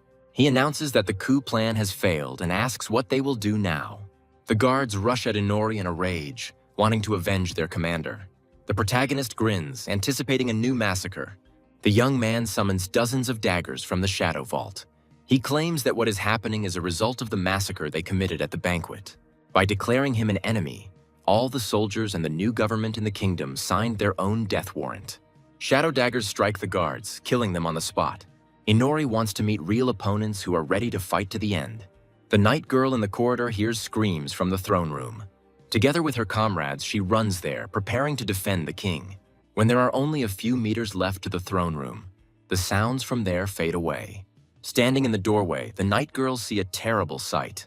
The king and the guards are killed, and among the corpses stands Inori, releasing shadow bonds. The demon turns to the newcomers and quickly recognizes them. Before him stands a squad of 4 battle maidens, elite knights who answer directly to Egiana. The night girl asks Takafuji Inori if he really arranged all this. The vampire doesn't want to have another conversation, but he is ready to answer if the knights promise to fight him seriously. The girl knight realizes that before her stands a demon in the guise of a former hero. A red-haired girl named Elfa notices the corpse of her friend in the hall. With tears in her eyes, she rushes at Inori, driven by a sense of revenge. The vampire does not dodge, allowing the blade to pierce his body. Elfa continues to cry, confident that the fight is over. Inori sarcastically asks if he accidentally killed her lover since she was so angry. The next moment, he kills Elf with a dagger thrust into her neck. Her friend doesn't understand how he managed to survive such an injury. She watches in shock as his wounds quickly heal. A brown-haired girl named Maria warns her friends Miranda and Alice that the fight will be difficult. The knights draw their weapons and prepare for battle. Inori draws his dark swords, fully healed from his wounds. Maria is sure that if you cut off his head, he won't grow a new one. Inori activates All-Seeing Eye and sizes up her opponent. She holds in her hands a magical sword that emits yellow lightning. Suddenly, the vampire's foot freezes to the floor. Another girl used ice magic to immobilize the enemy. The third girl fires a magic arrow that pierces Inori's side. The vampire notes that the power and speed of their magical weapons are truly excellent. Maria blows off part of Inori's jaw with an electric sword. She aimed at the neck, but the enemy managed to dodge. The angry girl retreats and prepares for the next attack. The protagonist is looking forward to a real fight where he can fight seriously. Without trying to break the ice, he simply cuts off his own leg. And he jumps up, simultaneously taking out Gleipnir. Maria is surprised that he still regenerates. She thinks that he avoided the attack with his jump, but the moment he lands, he will become vulnerable. Suddenly, she hears the painful screams of her friends. Miranda and Alice lie on the floor, bound together by super strong threads. Inori says that he has a busy schedule today and he is already tired of this team battle. He wants to fight against the second strongest knight here alone. Their fight will be an excellent warm-up before the duel with Egiana. Maria remarks that he is indeed brave to be going to fight the leader of the knights. Inori quickly reads her rival's characteristics. He asks why the strongest of the knights, besides Egiana, works in a team with the maidens and not alone. The vampire doesn't understand why she cares so much about her friends if they easily become ballast in battle. Egiana's deputy is angry at the unfeeling demon's question. She delivers a sweeping blow and tells him to shut up. After all, the demon cannot understand her human feelings. With her next attack, she breaks Inori's shadow sword. The young man quickly takes out daggers from the shadows. He continues to fight, beginning to really enjoy the battle.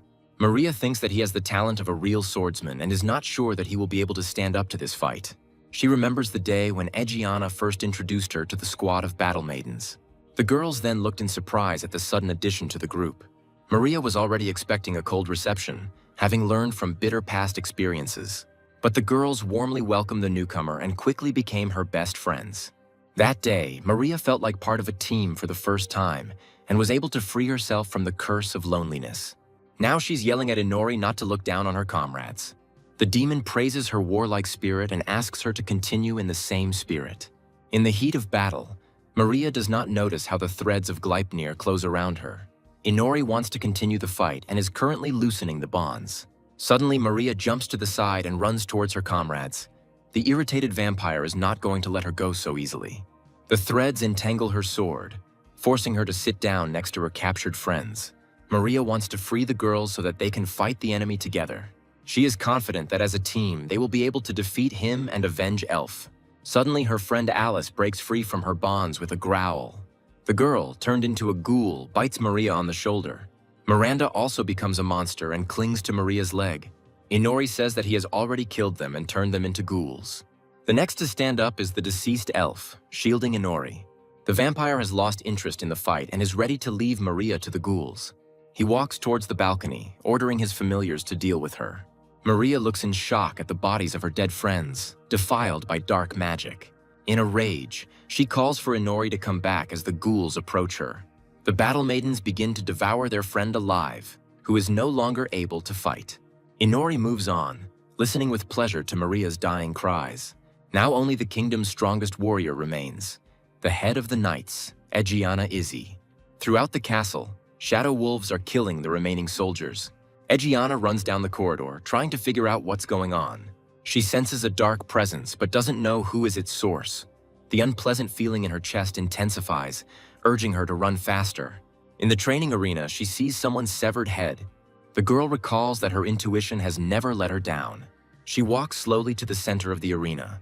Egiana carefully raises her head and tries to identify the deceased. She immediately recognizes the face of Prime Minister Bitre, beheaded by an unknown enemy. Egiana hears the sound of flapping wings somewhere above. Inori tells her that the moon is beautiful today. According to him, in his world everyone knows this phrase. The head of the knights quickly recognizes his student. The smug vampire declares that the head is a gift for her. Egiana carefully places Bitre's head on the ground. She asks Inori where he got his demon wings from. The protagonist soars silently through the sky, glancing at his dark wings. Egiana reproaches him for losing his human pride, since he sold his soul to demons. Inori looks at her former mentor in surprise. He says that he doesn't understand her words about pride, because he simply lives the way he wants. Egiana states that the reason to simply live cannot be an excuse. After all, she fights for her country and staged a coup for it. A girl can understand such an act for the sake of family, personal desires, or even revenge. Egiana is convinced that she should have taught him better, and then he would not have become a demon. She asks Inori for forgiveness for her mistakes. The protagonist is confused by her stubbornness and desire to continue her role as a mentor. He lands and says that he appreciates her lectures, but finds them funny, considering that he was the one who killed Bitre. Inori declares that the coup is over and asks what she should fight for now if the country is gone. Egiana is convinced that they can cope without the king. Inori interrupts her, not wanting to listen to any more moral lectures. He states that she does not fully understand the situation. His dead wolves emerge from the shadows. They bring with them captured soldiers from all over the castle. The vampire declares that there is no longer any army. Egiana looks at her captured comrades in shock. Inori says he killed most of the soldiers and captured the survivors. He also has a squad of battle maidens in captivity. He states that Egiana is left all alone. The vampire notes that the bound fighters can still be saved. But for this, the head of the knights must sacrifice himself. Inori is irritated that Egiana continues to consider him as her student who has strayed from the right path. He thinks about how to put moral pressure on her to force her to fight. After all, if she gives up, it will be completely boring. Inori continues to explain her situation to her as Egiana silently removes her sword from her belt. She raises her second blade, which she had not shown in training before. Inori asks what she's up to. The girl continues to stand silently with her sword raised. Egiana brings her sword down with force, piercing the floor of the training arena. She says it was her silent prayer. Prayer for comrades who were humiliated and killed, and for the friends she will now have to kill.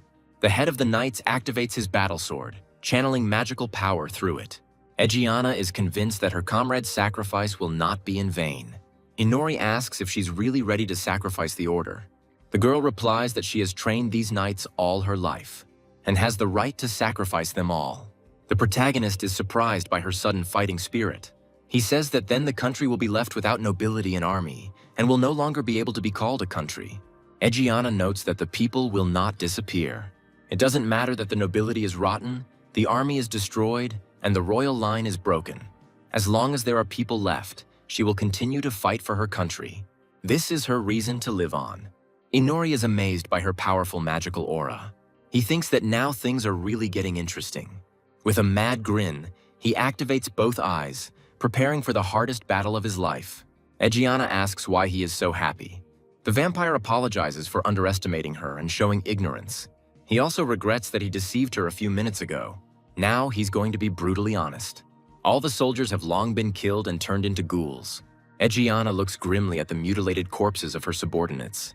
Inori states that all her comrades are dead and will now fight against her. Egiana silently surveys her new opponents.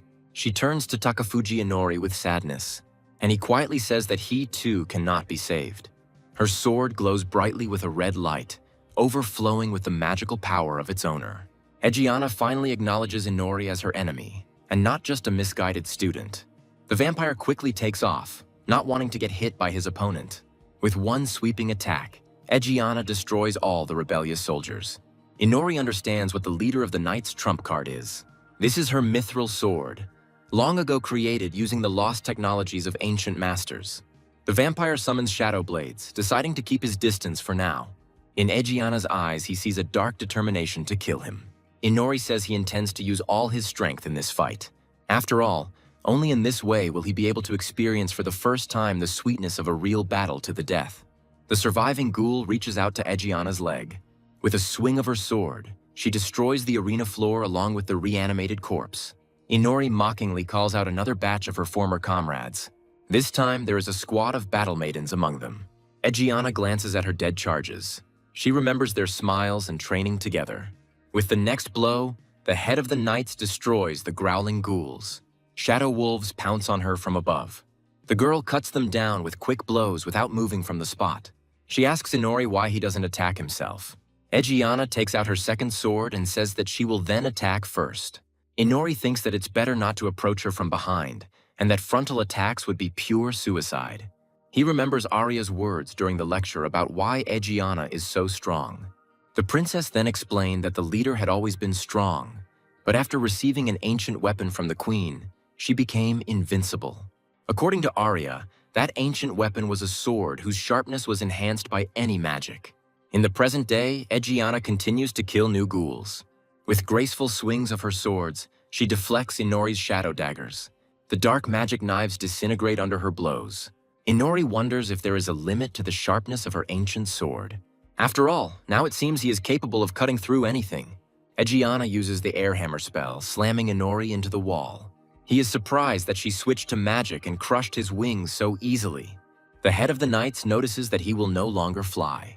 Inori slides along the wall, trying to avoid a close collision. Egiana continues to swing her sword, trying to catch the nimble Inori. He jumps up, dodging a close blow, and they find themselves behind her with a dagger in their hand. But the surprise attack doesn't work, and his severed hand with the dagger falls to the ground. Inori lands on the arena a few meters away from Egiana. He says that the strongest knight of humanity is truly unapproachable. Egiana notes that with such dexterity and flexibility, he was an excellent acrobat. Inori replies that she is not interested in such a profession. With his right eye, he sees her mithril sword's ability to activate without a magic circle. He asks if mithril weapons are effective against demons. Egiana says that Arya's lectures have been good for him. Inori is grateful for the praise, frantically thinking about how he can defeat such an enemy. The girl moves forward, easily parrying his attacks with daggers. The vampire understands that at this rate he could lose. Egiana approaches and asks what else he can show her. Takafuji Inori asks permission to ask one question. Egiana Izzy stops and waits for his next words. The vampire asks about her reaction speed, which allows her to react to attacks from blind spots. He notices that she has covered the area around herself and her surroundings with a thin layer of magic. And that is why she so easily senses anyone who tries to get close to her from any side. Egiana says he is completely right and praises his detection skill. But her skill has a weakness. Her technique constantly emits magic and can be easily tracked, unlike detection. Therefore, this ability is not suitable for reconnaissance and covert operations, but is very useful in combat. The head of the Knights notes that she can also see his Gleipnir threads perfectly well. Inori is annoyed to realize that the trap with the shackles won't work. Then he simply takes control of the threads, trying to grab Egiana. She swings her sword and easily cuts through the super-strong Gleipnir. Inori retreats, seeing the new limits of her ancient mithril sword's sharpness. Egiana rushes after him, but suddenly feels someone's ominous presence. Huge blue needles crash into the arena at high speed. From the castle wall, the risen Fenrir, who retained his powers after death, shoots at her. He still has the ability to turn his fur into projectiles by passing magic through it. Inori notes that the attack was outside her range of perception, but Egiana still dodged it. The unharmed female knight is surprised by how many subordinates her former student has. She praises his idea of attacking from outside the area, but at that distance, the attacks took too long to reach her. The protagonist realizes that she simply dodged it thanks to her reaction speed. Egiana uses Air Hammer again to perform a magical strike from a distance. Fenrir manages to dodge the attack at the last moment without taking any damage. Inori commands the ghouls to shoot at her from a distance and not get too close. The protagonist summons dozens of daggers from the Shadow Vault. With a combined attack of daggers and Fenrir's needles, he hopes to hold Egiana in place. The girl repels all attacks and wonders how much stamina Inori will have at this pace of battle. The vampire thinks that she needs to fight until she runs out of magical power, but during the entire battle she did not show a single sign of fatigue. Egiana continues to methodically destroy the remaining ghouls. Inori frantically thinks about how to fight further when the ghouls and daggers run out. He senses her magical field, which allows him to track any attacks, and he sees her endless endurance and ancient weapons that can cut through anything. But even without this, Egiana is fast enough to easily dodge Fenrir's needles. Inori needs a way to strike close, outside her detection range. For the sake of victory, he is ready to give his all and surpass his limits. There is no retreat. You can either emerge victorious from this battle or die. Egiana deduces Inori's plan to attack while she defends herself from the dead wolf's attacks. She calls him naive and prepares to show him another trick from her arsenal. The head knight creates a red energy shield against Fenrir's needles and charges at Inori. With a sweeping blow of her sword, she cuts off the vampire's second hand, in which he holds a dagger. Now Inori has lost both his arms and cannot hold a weapon. The protagonist tries to retreat, but it is too late. Egiana quickly approaches him, saying that the fight is over. She prepares to cut off his head with a mithril sword so that he cannot grow it back. Inori grins ominously and says that nothing is over yet. Directly below her appears an entrance to the Shadow Vault where the ghoul is hiding. The dead wolf bites her leg, breaking through her magical armor. Egiana is slowed by the injury as Inori rushes towards her. He uses shadow threads to keep his severed arm in the air. Egiana quickly considers whether to deal with the wolf first or cut off Inori's head. She decides that without arms, the vampire is defenseless and that she needs to deal with him first. The girl turns to him and sees something she never expected. Inori grew his right arm despite being wounded by a mithril sword. He smirks and says that she shouldn't rejoice until she's completely victorious. Egiana thinks that she had previously cut off his hand with a sword other than a mithril sword and had not noticed it in the heat of battle. Inori uses Gleipnir's strings to stay in the air. This way, he doesn't fall into the field of vision of Egiana, who is already ready to chop off his head. The head of the Knights belatedly notices the ultra-thin threads and decides to get within striking distance herself. Inori reminds her of her left formation eye and activates the hypnosis spell. A magic circle appears before Egiana's face, attempting to dominate her mind. The magic of another world begins to take effect, and the girl's eyes glow yellow. Egiana resists the mind control and cuts the seal with her sword. The protagonist is surprised that her mithril sword can even cut through magic circles. Inori pulls herself with threads to a safe distance from the enemy. Egiana kills the shadow wolf that bit her leg, freeing herself from its grip. She looks at Inori darkly and asks what will happen next. The vampire shrugs with a smile, not knowing what to answer her. The head of the Knights asks why he is so happy, to which Inori replies that he is having fun. He is sure that Ejian also has fun giving it her all in a fight with a strong opponent. The girl smiles, unexpectedly agreeing with his words. Inori makes an evil grin and opens the shadow vault. He shoots daggers at his opponent from above, wanting to end the fight as quickly as possible. The vampire jumps back, avoiding the approaching Ejiana. He looks at the summoning circle on his sleeve and memorizes it with his left formation eye. A huge summoning circle appears behind Ejiana. The head of the knights turns around, preparing to cut through the enemy's magical attack again. Suddenly, Inori himself emerges from the center of the circle, a split second ahead of Ejiana's reaction. The surprised girl does not have time to defend herself, pulling her hand back to strike in a circle. Inori hopes to catch her hand before she attacks, preventing her from using her magic sword. With a quick movement, he grabs the head of the knights by the shoulder, not allowing her to finish the blow with her second sword. Getting closer to her face, Inori opens his mouth wide, revealing his true form as a monstrous vampire. Ejiana thinks that things are bad and that with her leg bitten she won't have time to dodge, and the mithril sword in the other hand simply won't make it in time. She comes up with an idea that will give her a chance to win and finish the fight. She activates the air hammer spell, this time concentrating on her left hand. The magic creates a strong pressure, forcing her hand to fly sharply in the desired direction. This allowed her to accelerate for a brief moment, enough to secure victory. Inori notices her technique, but realizes it's too late to dodge. Using the hammer, she turned her hand into a flying projectile that would fall on him in the next moment. The blow of the mithril sword lands directly on the protagonist's neck. With a swift swing of his sword, Ejiana cuts off Inori's head. The vampire does not have time to react and senses imminent defeat. Having lost his head, he only has time to pronounce the name of Ejiana. She shatters her arm armor due to the air hammer accelerating too quickly. The girl put all her strength into the final blow to put an end to this long fight. The demon vampire's head falls to the floor of the training arena with a dull thud. Ejiana stands over the corpse of a fallen enemy, releasing the mithril sword from her left hand. Fenrir rushes at her from behind, wanting to avenge his fallen master. The head knight cuts down the shadow monster with a swift swing of his sword. Fenrir is mortally wounded, unable to carry out his revenge. His body disintegrates in space into clots of dark energy. Inori's head lies on the arena a couple of steps away from his body. A sweaty Ejiana smiles tiredly and says goodbye to her former friend and student.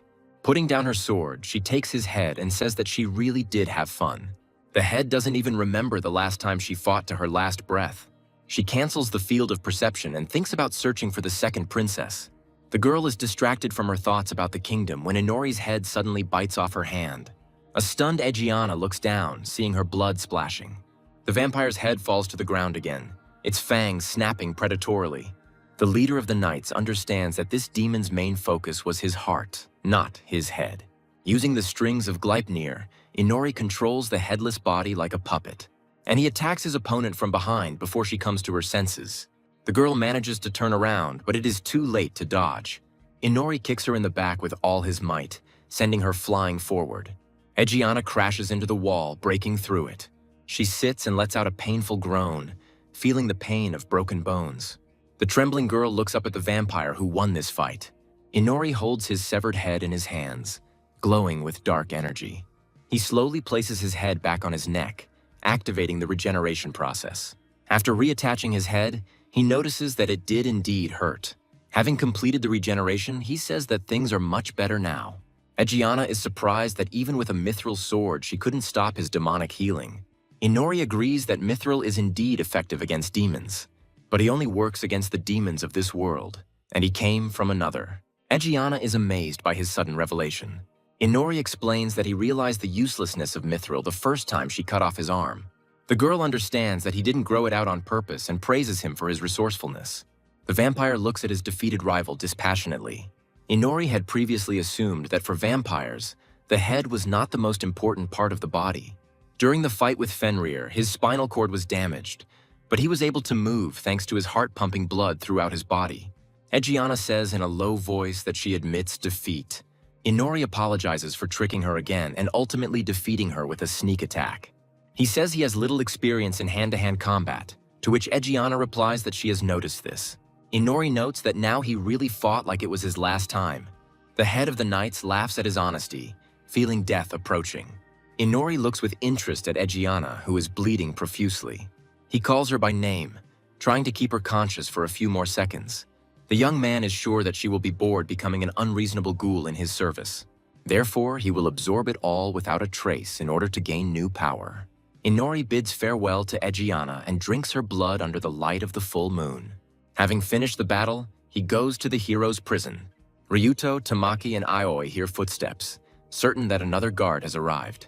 Suddenly, they hear a familiar voice making a snide comment on their shabby appearance. Ryuto slowly looks up, emerging from the depths of his dark thoughts. He is surprised to see Inori in front of him, who has arrived with the key to their magical cage. The girls exclaim that they were worried about him and ask the guy about the latest events. Inori activates hypnosis on Aoi, saying that they should worry about themselves first. Ryuto yells at his comrade, not understanding what he is doing. Inori states that she is not doing anything wrong, then hypnotizes Tamaki. The vampire demands that Ryuto stand up and come to him. Seeing his reluctance to obey, Inori uses the hypnosis circle again. To the vampire's surprise, Ryuto remains conscious, but is unable to move of his own free will. He suggests that the power of the technique may depend on the mental capacity of the target. Inori grabs Tamaki by the head and says that he has a task for her. He wants to give Aoi the same special mission. The protagonist asks them to clean up here and give something to the inhabitants of this country. Ryuto doesn't understand what cleaning up means to him. Inori gives Tamaki a magic wand and replies that he wants to be officially considered dead after what happened at the castle. He asks Tamaki to use the staff and burn the castle to the ground so that not a single corpse remains. In response to her hesitation, the guy says that she is subconsciously limiting herself and can become much stronger. He orders Aoi to put up a barrier so they don't burn down along with the castle, and Ryuto demands an explanation. Tamaki breaks his limitations and feels a tremendous power within himself, promising to burn everything around him. Ryuto asks her to come to her senses, because everyone who survived the massacre will die in the fire. Tamaki, deprived of her will, declares that everything is fine and she will definitely succeed. The tip of the wand falls, unable to withstand the enormous flow of magical energy that the witch passes through herself. Ryuto rushes towards her in a futile attempt to stop this madness. Tamaki's magical fire spreads throughout the castle at incredible speed. The magical flame burns everything in its path, sweeping away any obstacles. The fire knocks out windows and also engulfs the outside of the castle. The royal palace lights up like a wooden house, illuminating the dark night. Inori notes Tamaki's unusual strength, as even within the barrier he can feel the heat. This is what the fully revealed blessing of the goddess can do. Leaving Tamaki to finish the job, the vampire turns to Ryuto. Inori wants him to take on the role of the one who will tell the truth to the people. A fire has been spotted in the capital, engulfing the royal castle. Passers-by stop, mesmerized by the terrifying spectacle. People gather in groups to go and help put out the fire. Meanwhile, Arya stands alone in front of the burning castle. The former princess stands motionless in front of the burning place that used to be her home. Her old life was in the past and would never return. Her cheerful younger sister Amanda, with whom she has just made peace, and her faithful servant Nayla, who helped her for many years.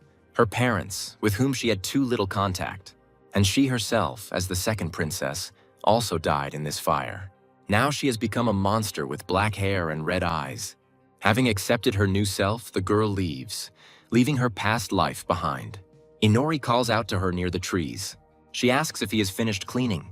To the guy's bewilderment, Arya explains that with his power, part of his knowledge also entered her body. Even her hair color changed. Inori says he doesn't know what it's like to be his subject.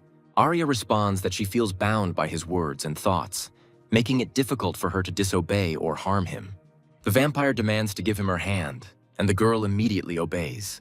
Ashamed of being treated like a dog, she slaps Inori and leaves. He tells an irritated Arya that things aren't that bad. The girl looks at him in bewilderment.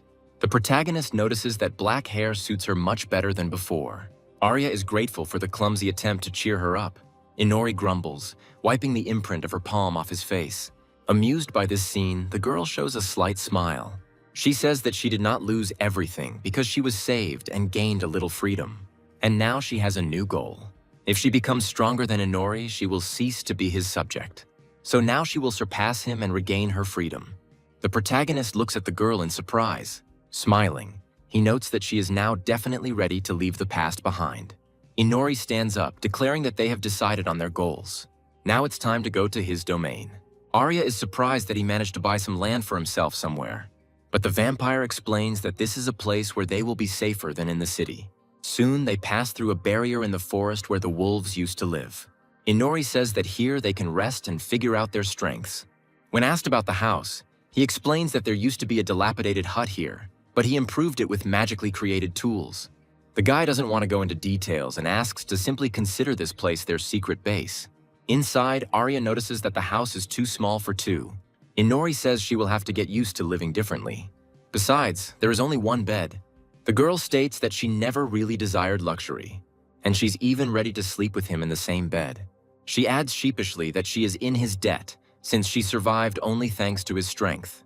Inori looks at the former princess sarcastically. Arya says that for now she will pay him back as best she can. The vampire thinks for a moment. He sarcastically remarks that she responded before he had time to give the order. Next, he demands that she undress. The embarrassed girl trembles with fear but obeys the order. In one movement, she exposes herself, throwing off her worn-out veil. Inori activates the Eye of All-Seeing and looks at Arya for a few seconds. Next, he uses the weapon creation skill. The young man creates new magical clothes for her. Arya, embarrassed, accepts the gift and looks at it with bewilderment. Inori demands that she get dressed and not get in his way with her rags. He explains that now he needs a warrior servant, not a slave in bed. He has the whole world before his eyes. He can choose any partner he wants. The guy sarcastically adds that Arya has too high an opinion of herself if she thinks she can pay him off so easily. The girl blushes deeply, not knowing what to respond to such rudeness. Having collected her thoughts, she thanks him for the clothes, and he runs out onto the balcony to change his clothes alone. Inori is surprised again that he previously thought of her as a heartless doll. On the balcony, Arya sits naked with clothes in her hands. She buries her head in her knees, embarrassed by her failure. The girl is ashamed that she even thought of offering him such a way to pay off the debt. In the distance, she notices smoke from a fire in the royal castle. Arya thinks that she just wanted to punish herself for being the only one who survived and abandoned her country. The vampire quietly asks why sleeping with him can be called a punishment. The former princess didn't even notice him approaching. Inori pretends to be offended by her rudeness. Arya sheepishly apologizes and thanks him again for saving her. She justifies herself by saying that she simply didn't have time to calm down. She states that it doesn't matter that she is no longer human. The main thing is that she chose life and doesn't regret anything. Inori looks closely at her subordinate. To her delight, he asks for help with something. The young man says that he received several new skills in the castle and cannot level them up on his own. He needs help with developing sexual techniques. Arya is shocked to hear words about sex. Inori wants to see if the level will rise if he touches her breasts. He is surprised by Arya's embarrassed reaction, as just a minute ago she was ready to sleep with him. The girl states that just touching is wrong and shouldn't happen. Tired of arguing, Inori directly orders her to help. They hide in the hut, doing their dark deeds. A few days later, Inori learns her skills while Arya learns to fly. He gained a variety of skills from killing people in the castle, including mastery of various weapons and cleaning techniques. He even has skills in pretending to be an aristocrat, although he doesn't know if he will need them anymore. He yells at Arya to come down for a minute. The vampire lands and disperses her wings of dark energy. She gained the genius ability, which allows her to quickly learn new skills. Inori is surprised at how easily she learned to fly. When asked about her clothes, Arya replies that they are perfect for flying and fighting. The guy is annoyed that she can calmly float under the scorching sun while he becomes weak due to the wrath of the sun god. He hands her a black sword and orders her to draw it. Arya pulls out the blade, which is immediately filled with her magical power. Inori explains that this is Egiana's former sword, which he enhanced with dark magic. The girl is amazed that she now owns such a legendary weapon. Inori says that he tried to use it himself, but was unable to due to his inability to use the magic of this world. He admits that he cannot use magical tools. That's why the vampire gives this sword to Arya, since she was able to use it right away. The girl sarcastically asks what if with him she becomes stronger than him. Inori is confident that he doesn't need to rely on toys to be stronger, and they will fight without weapons. The protagonist decides to sum up what they have now. Arya can use magic and magic items, but she cannot level up her skills. Inori is not capable of magic in this world, but he is constantly growing in strength and developing his skills. The young man is confident that he will still be stronger in battle, since his strength is constantly growing. Arya notices that she also has access to this ability. She shows him her vampire fangs. Inori realizes that she, too, can become stronger by sucking other people's blood. The guy talks about his first experience of drinking the blood of a demonic bird. The vampire states that now that they have figured out the skills, it is time to move on. Arya asks sarcastically if he was waiting for her to get comfortable, but suddenly hears someone's voice. From the shadows emerges a small Fenrir, whose revival Inori was waiting for. The protagonist tells the wolf not to worry, since he himself ordered him to distract Egiana. Arya is delighted to learn the name of this adorable fluffy creature. To the weakened wolf's dismay, she hugs him like a pet. Tired of being harassed, the wolf escapes to a shadowy vault.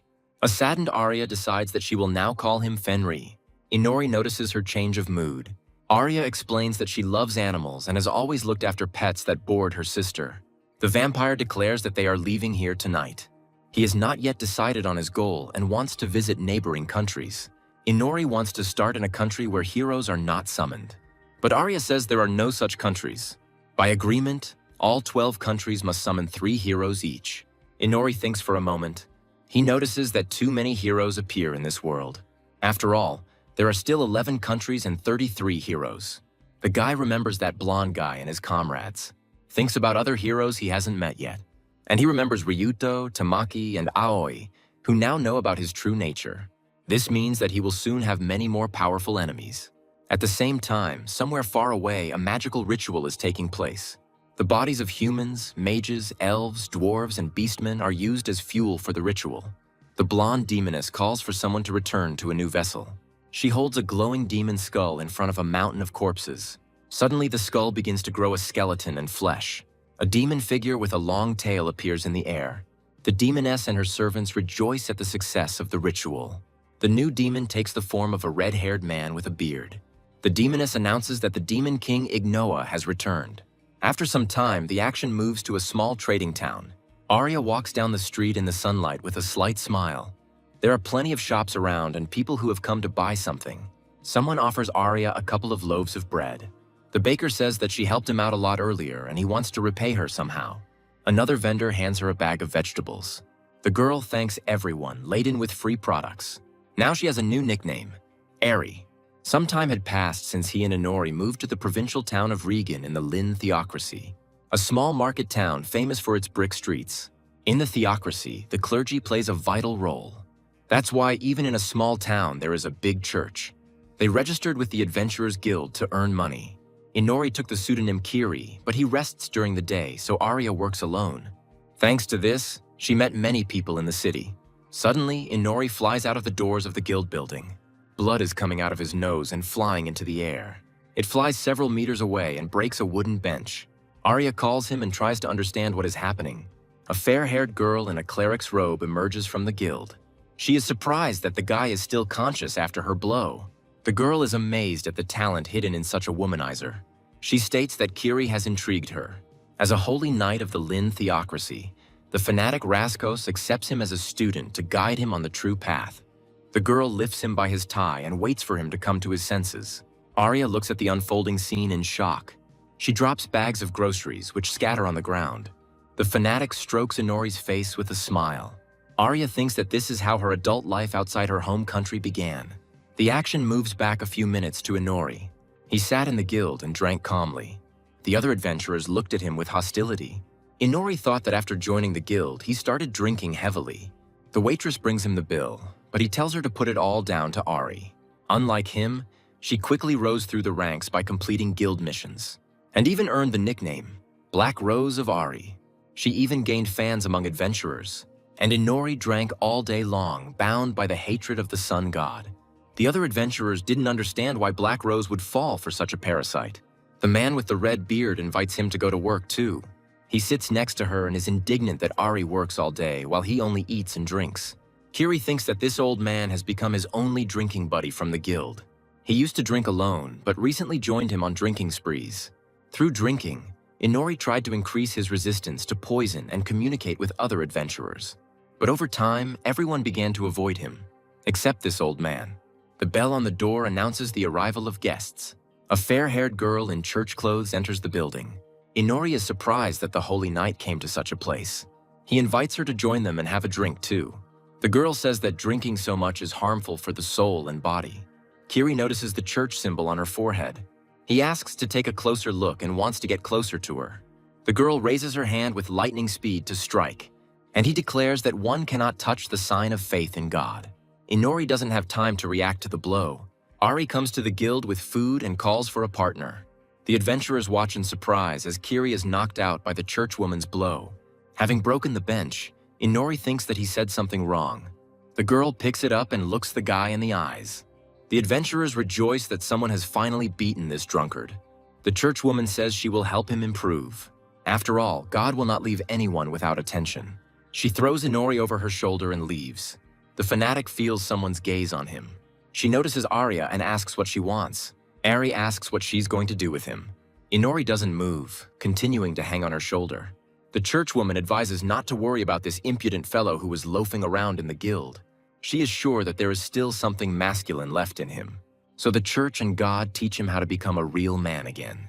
Arya and the adventurers watch the girl leave. One adventurer says that Ari is now free and invites her on a date. The girl quickly collects the food scattered on the ground, and he hands them over to his embarrassed colleagues. Ari runs after the churchwoman, planning to follow her actions. The adventurers are sure that Kiri is blackmailing her, because why else would she be with him? The action moves to the city church. The blonde girl throws the drunken Nori onto the bench. She reaches out to him and activates her magic. Kiri sees bright blue energy flowing out of her. The fanatic claims that he will instantly cure him of intoxication. The spell heals the guy, helping him sober up. The girl advises him not to get drunk like that again. When he asks her about herself, she calls herself a holy knight. The girl says to call her simply Fauna or Mentor. But this can wait, because they have important business. Fauna is going to take him to prayer. Arya watches them indignantly from around the corner of the building. She doesn't like that the two are already holding hands. She feels a pang of jealousy and doesn't know what to do. Inori and Fauna walk towards the entrance of the church, still holding hands. Someone behind Arya says that the girl is very dangerous. She sees a small Fenrir behind her, peeking out from the shadows. The wolf says he feels Fauna's divine blessing. Arya looks after the churchwoman in surprise. When Fenrir asks if she felt it, the girl shyly agrees. Fauna tells Inori that this is the largest church in the region and he is very lucky. She notices a large group of people ahead who have come to pray. The churchwoman asks Kiri's name, realizing too late that she forgot to ask. Together they approach a large statue of the supreme goddess. Around her are 4 statues of other goddesses, subordinate to the will of the supreme deity. Fauna says that if Kiri doesn't know how to pray, then let her repeat after her. She teaches him to put 5 fingers together in a prayer gesture, and then you need to close your eyes and pray. Inori decides not to argue and play along with her. He had never believed in anything or prayed before. The vampire begins to pray, ready to try something new. Somewhere far away, a blue-haired goddess senses his presence. Inori also feels like she is being watched. He feels the flow of energy coming from all the people in the church. They all connect them with someone, and the strongest current comes from Fauna. Detection also doesn't help to find out who is watching them. The vampire feels like someone is looking straight into his soul. He begins to get angry, not wanting to open up so easily to an unknown deity. Inori activates the all-seeing eye and studies the properties of energy communication. A minute later, he breaks the connection with the goddess. Fauna is surprised that he devotes himself entirely to prayer. She is glad that he has understood the importance of contact with God. And now that his mind is clear, they can move on. Kiri looks again at the large statue of the supreme goddess. A soft smile was frozen on the statue's face. Inori no longer feels the connection, but he is now interested in that mysterious power. He hopes to return here later and find its source. Far from the planet in another dimension, the supreme goddess asks if someone really cut the path. The blue-haired goddess replies that she herself did not expect such a thing from a man. 5 goddesses turn their attention to the mysterious otherworlder Takafuji Inori. Meanwhile, the bell at the entrance to the guild rings. A tired Kiri enters the building. The adventurers watch his return with displeasure. Inori walks towards his hooded friend, who continues to drink peacefully. The red-haired old man looks at Kiri in surprise. His face is covered with bruises and cuts from his recent training. He begins to explain that Fauna used magic to strengthen her fists, and she cheerfully beat him up on the training ground. She didn't stop for a second, demanding that he fight too. The girl continued to hit him, encouraging Kiri to fight back. Inori noticed that it was not for nothing that they called her a fanatic. Fauna continued her advance with a smile. With the help of the all-seeing eye, Kiri sees that she is striking with the forces of light, which is why they feel so painful for the vampire. To Fauna's surprise, Inori manages to dodge. She says that his gaze is sharp, but it's a pity that his body can't keep up with it. Inori turns off the all-seeing eye, not wanting to show it to the fanatic. Fauna says that she will continue to hit him, and over time his body will begin to keep up with the blows. Arya watches their training from behind the trees, amazed. She asks Fenrir if they should intervene. The wolf says that since the owner himself does not run away, it means he has some personal goal in staying with her. Arya ponders his words darkly. Seizing the opportunity, Inori escapes from training. He finishes telling the old man in the guild about his misadventures. Kiri complains that it was the most desperate escape of his life. The old man notices that the girl really turned out to be a holy knight. People like her kill demons for God's sake and fight with the forces of light using magical weapons. And since Inori doesn't know how to use magical tools, there's no point in him learning from her. Kiri readily agrees with his words. Suddenly he realizes something strange. He never told the old man that he couldn't use magic weapons. Fauna, who was looking for a runaway student, enters the guild. She exclaims loudly, startling Inori. The girl praises him for his quick escape and demands that he return to training now that he is rested. Fauna drags him towards the exit while Inori calls the old man for help. His faithful drinking companion does not respond to his pleas, and he continues to drink peacefully, completely alone. At the new training session, Fauna continued to beat Inori. Arya and Fenrir watched cautiously from a distance. Fauna didn't understand why the student wasn't getting stronger. To avoid further beatings, Inori begged her to go to church again. Fauna is very happy because of his sudden request. She is sure that her training was effective, since he decided to return to God so quickly. Inori smiles falsely and looks forward to exploring the church again. In front of the statue of the Supreme Goddess, he notes that the feeling of being watched is no longer there. He wants to know if there are any connections with other believers. Detection earlier didn't help, so he decides to use the power of another world. The vampire activates the all-seeing eye and begins assessing all objects in the room. He doesn't see anything interesting in the nuns and their clothes. The statue doesn't make much of an impression either. Suddenly he notices something strange in the statue's hands. Hidden there is the stone of holy light, born at the base of the divine tree, and serving as a medium for the powers of the goddess. Inori understands that it is through him that communication with people in the church is carried out, and it is doubtful that by the Supreme Goddess they mean his acquaintance who sent him here. There are 5 statues of 5 goddesses here, and they clearly do not favor the main character. Having finished praying, Inori prepares for new torments. He notices his mentor looking excitedly at someone in the crowd. The vampire sees there a middle-aged man in the robes of a holy knight. Fauna calls him Ravan, the 4th commander of the Holy Knights and the hero of Regan. 10 years ago, he protected Regan from escaped demons and continues to be the city's protector. Inori identifies him as his mentor's boss. Fauna decides to say hello to him and orders Inori to return alone. The vampire doubts that Ravan is stronger than Egiana, but still wants to evaluate him. The Holy Knight suddenly turns an attentive gaze in his direction. Inori hides in the crowd, avoiding detection. He decides not to try again in case Ravan sensed his judgment. The nun asks the Holy Knight if everything is okay. He replies that he smelled his kind. Inori quietly leaves the church without attracting attention. After some time, Arya is sitting lazily on the roof of the building. She watches from afar as Inori and Fauna begin training again. Arya is upset that he now spends all his time with Fauna and even stopped talking to her. Fauna states that he has become better at moving and can even dodge magical weapons. Inori is grateful for the praise, remembering Egiana and her swords. Fauna is sure that he is fixated on protection and asks if he has a weapon. Inori thinks for a couple of seconds. The only things that come to mind are dark magic and shadow daggers. Deciding not to talk about this, he says that he does not own a weapon. Fauna hits the ground, knowing what he needs to do. She demands that the student buy himself a weapon. Otherwise, he will not become a competent adventurer. Fauna also states that there will be no training tomorrow due to her meeting with Commander Ravan. Inori is annoyed that he will have to look for a weapon on his only day off. Fauna warns that the day after tomorrow she will check what he will buy there. At sunset, Inori finds Arya on the roof. He has long noticed her surveillance and asks if she has come up with a way to defeat him. Black Rose sadly replies that she hasn't come up with anything. He and Fenrir had made a plan together, but they had not succeeded. The vampire sits down next to Arya. She asks why he came to her. The young man says that tomorrow he is going to buy himself a weapon and asks her to go with him. After all, she knows the city and the local residents well. But if she is busy, then Inori can handle it himself. Arya happily agrees, convincing him that there are no requests in the guild anyway. The girl is glad that she can be useful to him again. She demands to return home and prepare for tomorrow. Inori is surprised by her change of mood, but Arya stubbornly pulls him along with her. The next day, they go shopping. Ari bought herself something to eat and shows Kiri some interesting shops.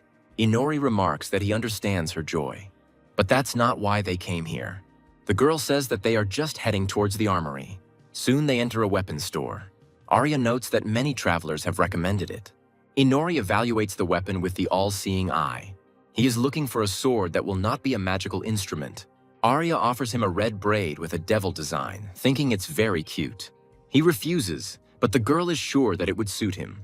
Inori remarks that she could also buy something.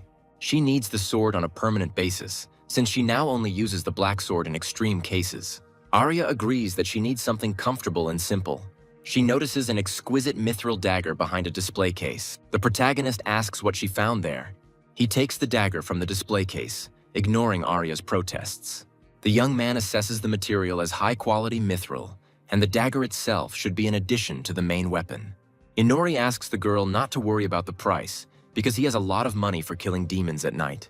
In response to Arya's doubts, he states that he spends his days sitting in the bar anyway, and this way he can at least pay her a little for her work. The girl blushes, not knowing what to say in response. After leaving the armory, Inori is unhappy that he didn't find a weapon for himself. Arya asks if he understands the meaning of this dagger. The vampire has no idea what she's talking about. The girl smiles happily, deciding not to tell him. She notices another armory in an unremarkable house. Behind the door, they see dirt and spiders. Inori demands that she not be afraid and follow him. They enter a small shop, in the middle of which stands an elderly man in a tailcoat. An elegant salesperson welcomes guests. The couple silently waits for him to continue. The seller explains that he works to order and can make unique weapons for them. The vampire is interested in non-magical weapons. The seller is confident that he will be able to meet any expectations of his customers. Inori activates the all-seeing eye's evaluation. After a couple of seconds, he's ready to place an order. The seller is ready to accept it, and he asks Inori to go to the table to study his physique and fencing techniques. The protagonist wants to take Arya with him. The seller is not averse to helping both guests. Inori asks him about the untidy appearance of the store and the spiders on the walls. The old man replies that he simply found a quiet place here, just like the spider. Inori and Arya note his oddities, but go behind the counter to examine him. After finishing in the armory, they go to a cafe for lunch. Inori is unhappy that he spends so much time on the order. Arya notes that it's still faster than going through dozens of armories. The girl is pleased with the delicious tea, and the guy notices that it is the same as it was in the castle. Arya agrees, but the atmosphere around is not the same at all. It's a peaceful place where you can enjoy your meal in peace. Inori doesn't understand why he's here, but Arya grumbles that he needs to talk to someone other than food. After finishing lunch, the girl asks him what he liked about that store so much. Inori responds that his assessment revealed a high-quality selection and the owner's skill. Although as a merchant he is weak, especially with such a web at the entrance. Suddenly Fauna appears and asks about buying weapons. She claims that she was just looking for him. When Inori asks, the fanatic says that her meeting with Ravan has already ended. Fauna teases him that he is again flirting with girls instead of working. Ari declares that they are partners as Fauna jumps into the cafe. A masked man appears behind her and asks her to use the stairs. Fauna apologizes, promising to set an example of politeness for people in the future as a faithful servant of God. Her colleague from the church introduces himself as Mask and says that he has been assigned to watch Fauna. The vampire wonders what his mentor did wrong.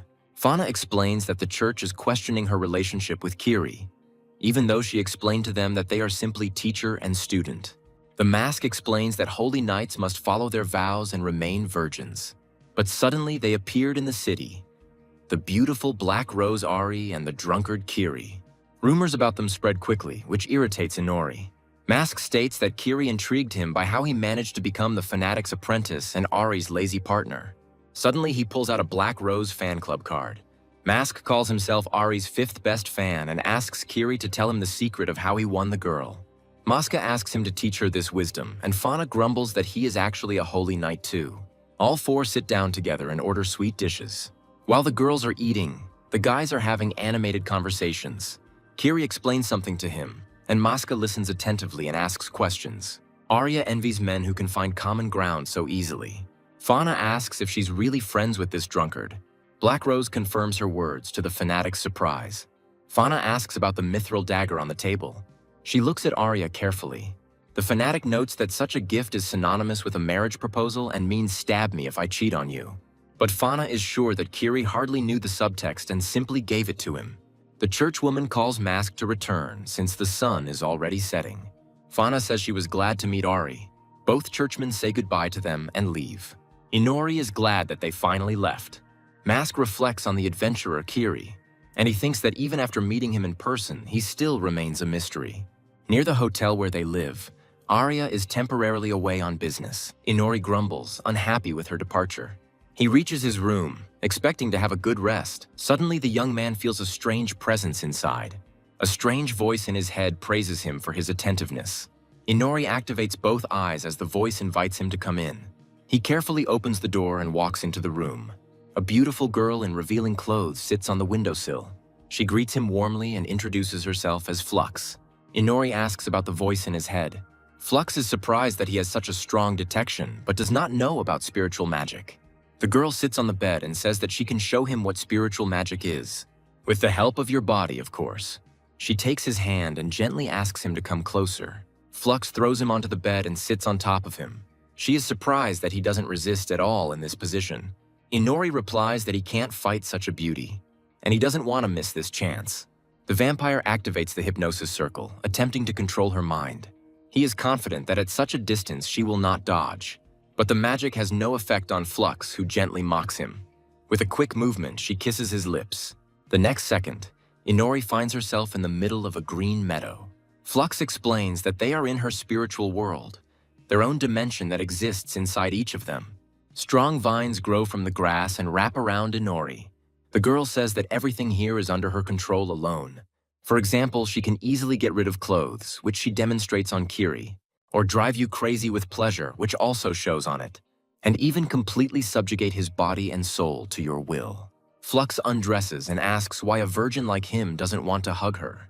She asks sarcastically if he is afraid to get involved with someone. Inori tells her to shut up. Flux wanted to continue, but suddenly noticed something strange. Streams of dark energy quickly fill her inner world. They destroy the grass and stems that hold Inori. Living darkness captures the frightened girl. Inori again demands that she shut up, oozing the dark power that has taken over her world. Flux can't understand how his soul is capable of such a thing while darkness completely fills her dimension. Arya enters the room after taking care of her business. She sees Inori on the bed, kissing the beauty straddling him. He also notices Arya continuing to kiss the numb Flux. Black Rose looks at him silently for a few seconds. Then she takes out a mithril dagger, repeating the phrase about death to anyone who betrays her. Inori pushes the motionless Flux off of herself. In his mouth are the legs of a small creature that he pulled out of the fallen girl. The vampire spits out a miniature fairy that controls the beauty's body. The fairy tearfully explains that the goddess has instructed her to seduce and subjugate Inori. But now she, the supreme wind spirit Sylph, is under the control of a vampire. The fairy is indignant that she was forced to tell everything, while Arya is touched by her appearance. Inori is surprised that the goddess from the church made the first move against him so quickly. The vampire demon demands that the fairy tell him everything about the gods and spiritual magic. Sylph refuses to obey, citing her pride as the supreme wind fairy. Inori is confident that he will make her talk. He uses his sexual technique skills and hits her between the legs with his finger. A confused Arya watches the obscene execution in shock. She closes her eyes in shame, but continues to hear the fairy's screams as Inori continues to hit her with his finger. Sylph continues to moan as his sexual technique level increases to level 4. After a few minutes, Inori releases the exhausted fairy. He asks if she has figured out who is in charge here. The guy also intends to find out what power she personally possesses. Sylph is confident that she can somehow deceive him, since he knows nothing about spiritual magic. After some time, the crying fairy tries to tell something intelligible about spiritual magic, about which she herself knows nothing. Inori is unhappy that they dragged her into the forest for this. He doubts that the indignant fairy is capable of anything at all. Sylph says that she is under his control since her hair has turned black. Inori doesn't understand why dark magic's control, which only works on inanimate matter, was able to subjugate a living fairy. But now the main thing is to maintain control of the situation, and not to unravel the secrets of your skills. When asked about other spirits, Sylph replies that they live everywhere. The fairy claims that they are flying around right now, which is why she was able to find them so easily. The vampire is unhappy that these creatures who possess spiritual magic can watch him with impunity. To his question about the visibility of spirits, Sylph replies that one can try to see them. She uses her magic and the vampires see many flying lights around. The Sylph confirms that these are lower spirits of nature. Arya praises the fairy for her amazing magic. A pleased Sylph says that although she can't use all of her magic now, her status as a higher spirit will help hide them from other people's spiritual magic. The vampires are surprised by her sudden frankness. The fairy states that after taking control of Inori, she learned something new. Now, instead of wind magic, she can release darkness, similar to a thick black wind. Inori smirks and says that he will definitely find something like this useful. The vampire demon decides to test his new ability that he received from her. The striking power of the black wind is enough to kill a demonic beetle with one blow. Arya is surprised by its destructive power. Inori reveals that he can now use darkness to create targeted explosive attacks. Sylph is surprised that Kiri mastered this power so easily. She also notes that since the beetle's body did not dissolve, it is not an ordinary demon, but one that came from the demon world. It must be a mythical beetle from the demon world, but it is unclear how it ended up here. When Inori asked, the fairy replied that such creatures could not appear in this area on their own. The protagonist notes that he himself has never seen anything like this before. Arya asks the fairy if she has been to the demon world, but Sylph denies it. The fairy notices that the forest spirits are angry, especially the local spirits of light. Inori says that she cannot see spirits, but she can understand them. According to Arya, this entire territory is protected by holy knights, and it is difficult for demons to come here. It's strange that the beetle decided to climb here alone. Inori thinks darkly about her words, and he wonders how this demon ended up here. Someone with bright blue eyes watches them from afar. A dark, hooded figure looks down on them from a distant hill. Having finished their business in the forest, the vampires return to the armory for their order. Inori takes his high-quality longsword with increased striking power. Arya compliments its design, and Kiri remarks that the sword feels like an extension of his arm. Inori hands the old man the payment and mentions the rumors about his move. The seller replies that he had been planning to leave for a long time, and Kiri became his last client. The old man doesn't know if they will see each other again, but he really hopes so. Having taken the sword, the vampires head towards the guild. When Arya asked about the money, Inori suddenly said that the teacher gave him a little extra. Black Rose doesn't understand why he didn't refuse to take money from her. Kiri saw no point in refusing and simply took them to buy the sword. An irritated Arya demands that the girl be found immediately and her money returned. The action moves to Fanya, who is praying in church. After finishing her prayer, she notices Kiri at the door. He silently shows her the sword for inspection. Fana highly appreciates the quality of the weapon, which is ideal for real combat. Inori notices that it's just an ordinary sword. He says he can't use magical tools, and even under Fana's guidance, he won't be able to become stronger. The girl looks at the student with a soft smile. She asks him point blank if he really dislikes her training. Inori replies that he hated them from the first day, shocking Fana with his rudeness. He wonders why he should do something that is obviously useless. After all, she's just wasting her time on someone who will never become stronger. Fana laughs that with such an attitude, training is really useless. She declares that she will then train him for eternity, because she has no shortage of faith in miracles. Inori is surprised by such a warm attitude towards his person. Fana looks at him, waiting for an answer. The vampire says he's ready for more training since she believes in him so much.